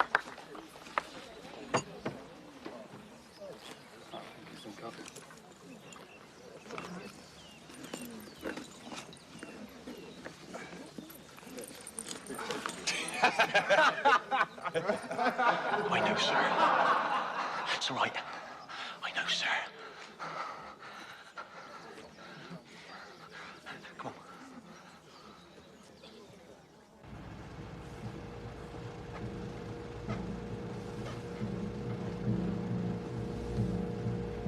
What sort of man was that keeper of yours who captained us?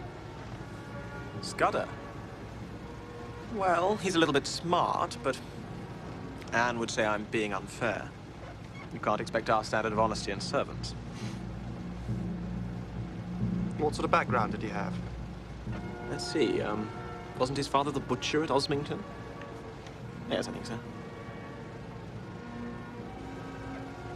Is your head feeling rotten again? Putrid. I do wish you'd think of Pendersley as your second home. Just treat it like an hotel. Come and go when you like. Doesn't matter if I'm home or not. Anne feels as I do.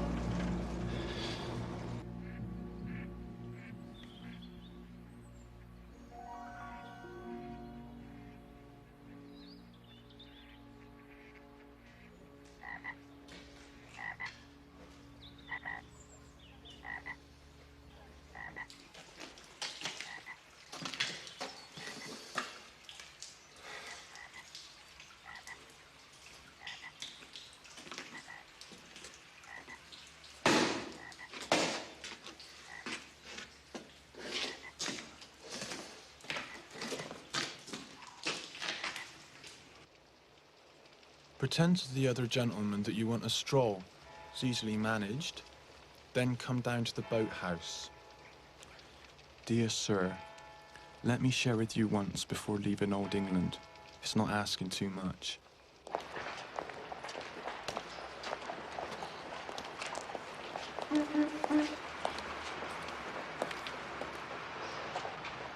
You should not resist me. You're resisting me. Damn it, I'm not. You're less suggestible than you were. Don't give up. I do not propose to give up, Mr. Hall. Well, have I fallen short of your 50%?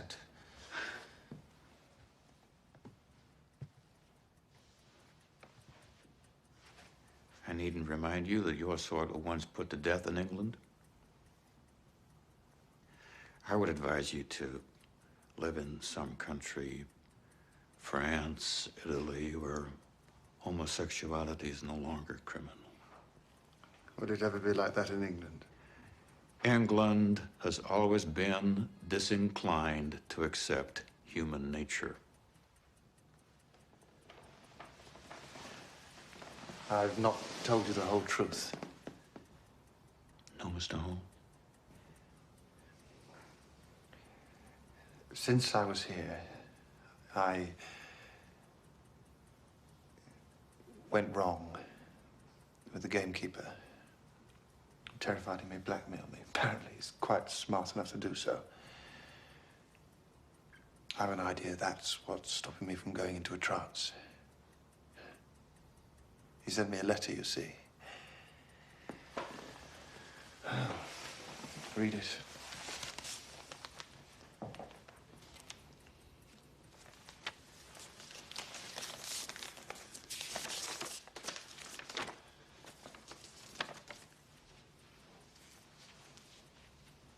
Come to the boathouse. I have key and will let you in. No doubt he has a duplicate key.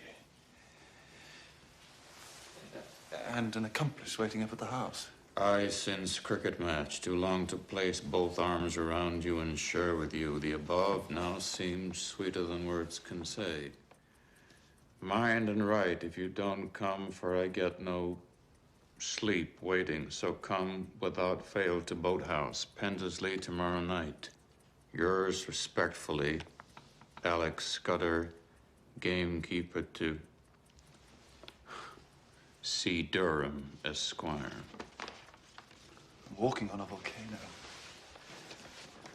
He's an uneducated man, but he's got me in his power. Will he have a case in court, do you think? I'm no lawyer, Mr. Hall. You'd have to consult your solicitor. My children playing overhead.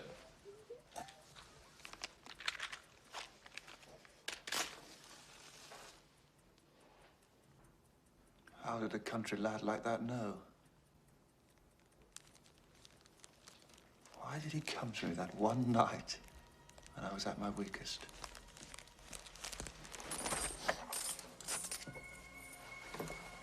There we are, sir.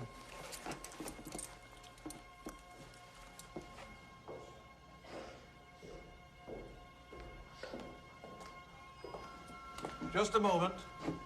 Ticket, please. Ticket.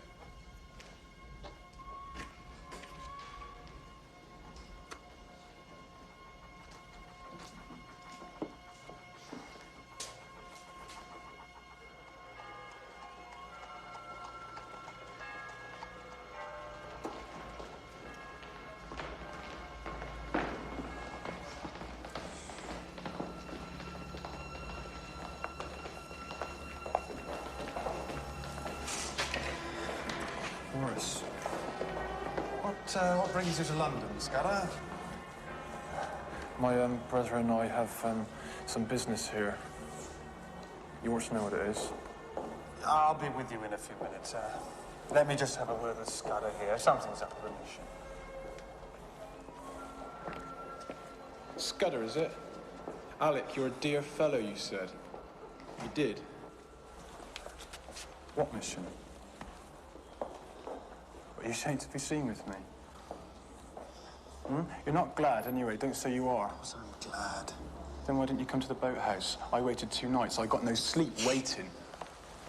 I know something. I'm sure you do. I'm sure you could tell me a good many things, Alec. I know about you and Mr. Durham.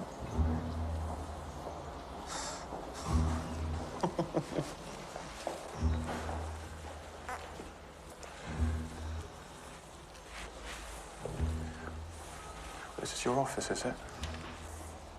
What'd you do here? But you shouldn't treat me like a dog. You was just amusing yourself. I've never come like that to a gentleman before. You said call me Maurice, but you never even wrote to me. You made a fool of me, and I can make you sorry for it.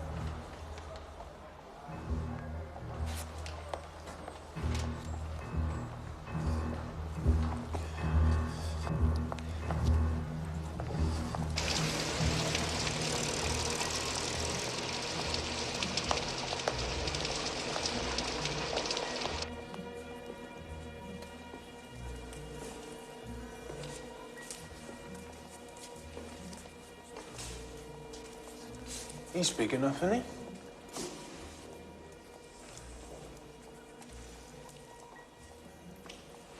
Well, he must have owned wonderful machinery to make a thing like that. I expect so.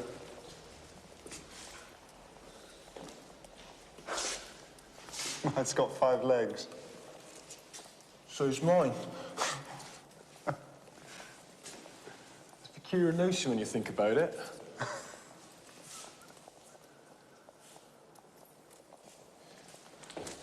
Well, do, Mr. Hall. I know what you're trying to do. You do better to settle this, I can tell you. You've had your fun, now you've got to pay up. I'll leave you to think it over.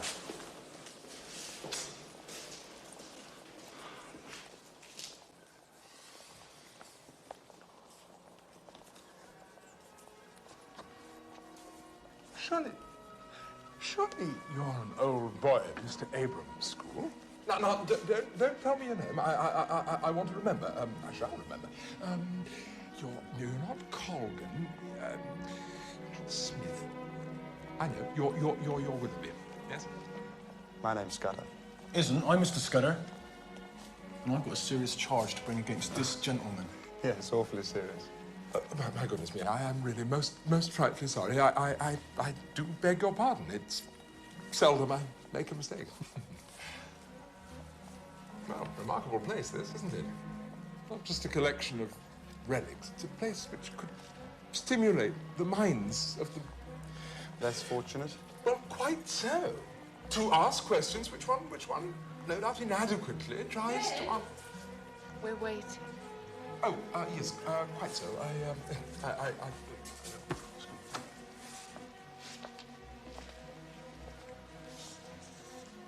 Extraordinary thing.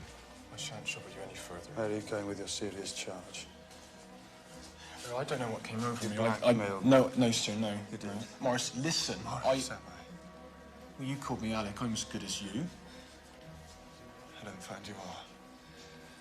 By God, if you spit on it, I do see I'd have broken you. That'd have cost me hundreds, but I've got them. The police always back my sword against yours. As good as I.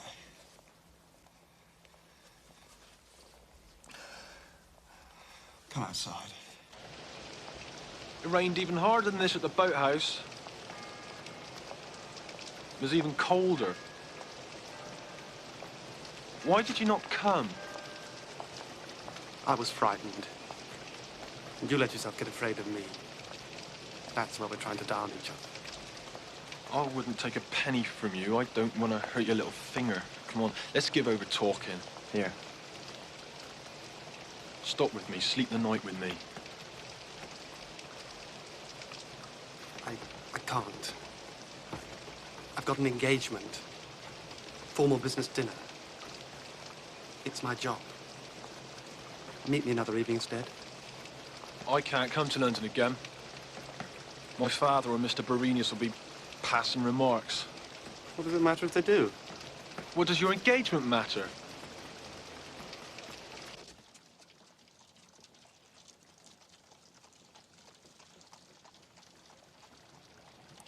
First time I seed you, I thought, I wish I had that one.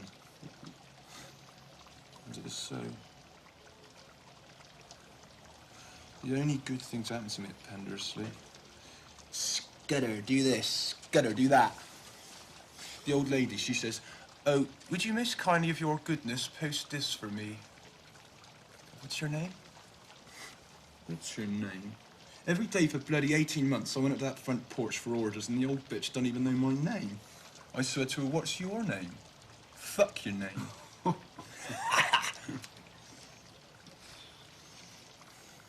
Nearly did, too. Wish I had.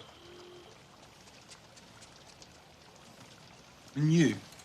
2 grand to come to the boathouse. Oh, my man, 5 shillings not good enough for you, huh? You'd no idea how you nearly missed getting me.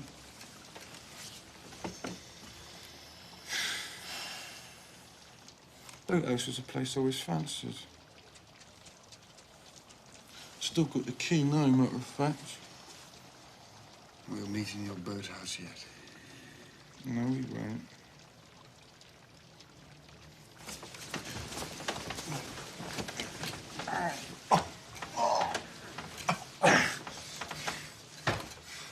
You remember that, any road.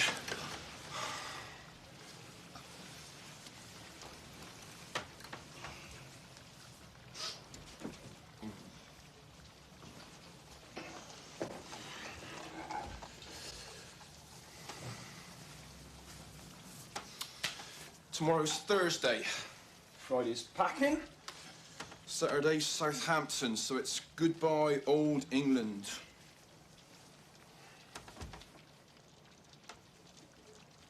You mean that you and I shan't meet again after now? That's right, you got it quite correct. Stay with me. Stay? It's my boat? You daft? All the bloody rubbish. Ordering me about again, you would. There's a chance in 1,000 we met. You know it. Why don't you stay? Stay with you? How? And where? With your ma? Oh, yeah. What would she say if she saw me? All rough and ugly the way I am. My people wouldn't take to you one bit. And I don't blame them either. And how would you run your job, I'd like to know? I shall chuck it. Your job in the city? What gives you money and position? You talk like a man who's never had to earn his living. You can do anything. Once you know what it is, we can live without money, without people. We can live without position. We're not fools. We're both strong. There'd be some place we could go.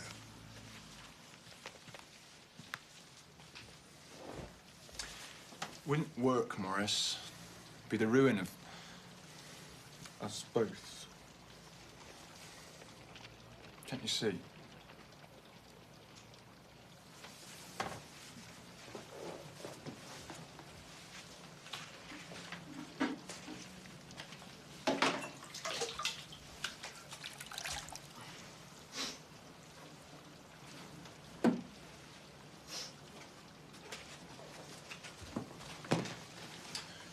Well, I'm off.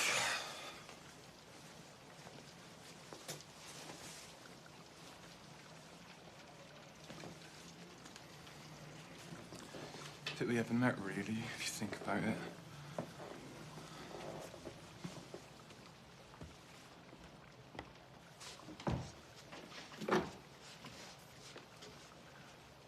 You paid for this room in advance, didn't you? And then they won't stop me downstairs or anything. You'll be all right.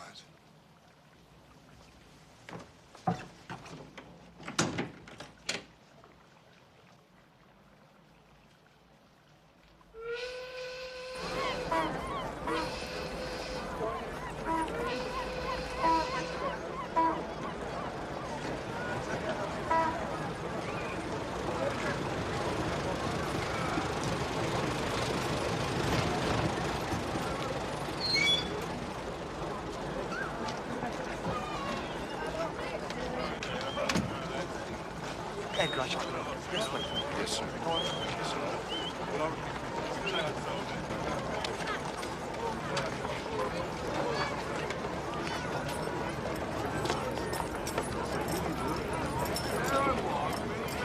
Good afternoon. Oh, yes, Come to see a passenger off. Alex Scudder. The Scudders. Yes, I believe they're up there, sir. Right, thank you. Thank you very much, sir. Plenty of time yet. Oh, he won't be late. If Alex says the thing, he means it. He can be late if he likes. I can manage without him, but he needn't expect me to help him anymore. Mr. Scudder?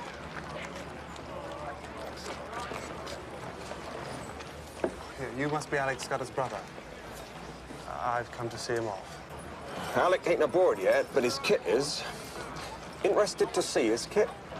No, don't worry. I'll just wait with you, if I may. My name's Maurice Hall.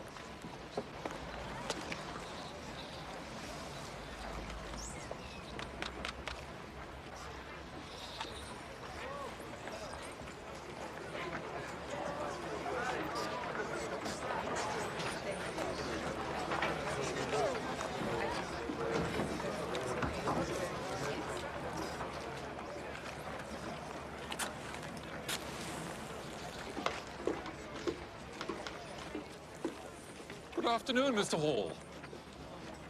Now, this is kind of you, Mr. Hall. I could hardly believe my eyes when I saw you among his friends here. Family? My parents, and I'm his brother, Frederick Scudder, purveyor of viand at your service. I am Mr. Berenius. Alec is one of my parishioners. I've come to give him a letter of introduction to an Anglican priest in Buenos Aires in the hopes that he will be confirmed after landing. Very kind of you, sir, I'm sure.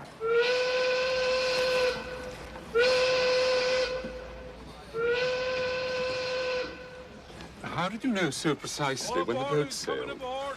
It was advertised. May I speak frankly to you? I am far from easy about Scudder. The fact is, he has been guilty of sensuality. With women, it's not just the deed of fornication. When the nations went a-whoring, they invariably ended up by denying God. Until all sexual irregularities, and not some of them, are penal, the church will never again reconquer England. I have reason to believe Scudder spent Tuesday night in London fornicating. I'm telling you all this because of your charitable interest in him. But surely he wouldn't have missed his train. But they wouldn't leave without him. Bloody well, this is a beaten train. Gentlemen, gentlemen, I do assure you, Mr. Scudder was booked for a passage. Look, my brother's booked a passage and he hasn't turned up yet, so what we should really do is get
Clive?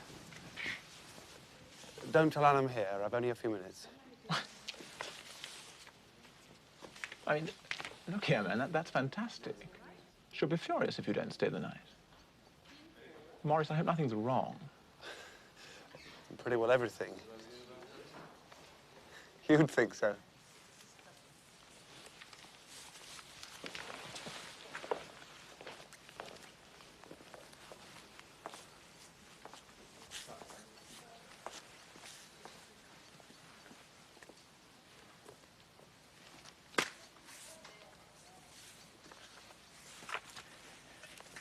Very well. I'm at your service. My advice, though, is to sleep here tonight and ask Anne in the morning. Where a woman is in question, it's always better to ask another woman, particularly if she has Anne's almost uncanny insight. I'm not here to see Anne. Or you, Clive. It's miles worse for you. I'm in love with Alex Scudder.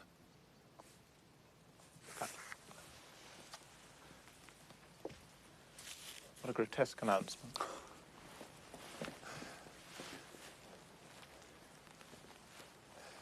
Most grotesque. But I felt I ought to tell you. Maurice, we did everything we could when you and I thrashed out the subject. When you brought yourself to kiss my hand. Don't allude to that.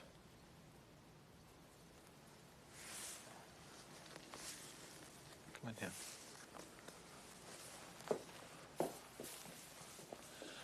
I'm more sorry for you than I can possibly say. And I do beg you to resist the return of this obsession. I don't need advice. I'm flesh and blood, Clive, if you'll condescend to such low things. I've shared with Alec. Shared what? Everything. Alex slept with me in the russet room when you and Anne were away. Oh, good God. Also in town. The sole excuse for any relationship between two men is that it remained purely platonic. Surely we agreed that. I don't know. I've come to tell you what I did. Well, Alec Scudder is in point of fact no longer in my service. In fact, he's no longer in England. He sailed for Buenos Aires this very day. He didn't. He sacrificed his career for my sake. Without a guarantee. I don't know whether that's platonic of him or not. But it's what he did. Scudder missed his boat? Maurice, you're going mad. May I ask if you intend to pursue... No, you may not ask. I'll tell you everything up to this minute, not a word beyond.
Alec. She got the wire then? What wire? The wire I sent to your house. Telling you... Oh, sorry. I'm a bit tired, what with one thing and another. Like, telling you to come here to the boathouse Pendersley without fail.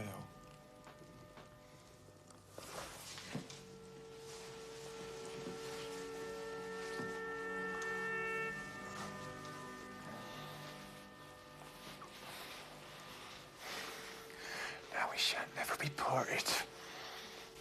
It's finished.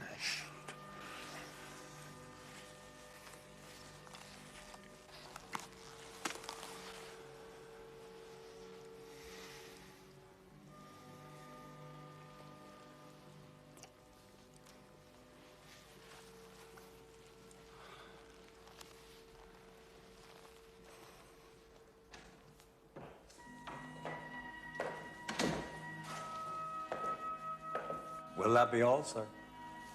Yes, thank you, Simcox. Good night, sir. Good night.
Who are you talking to?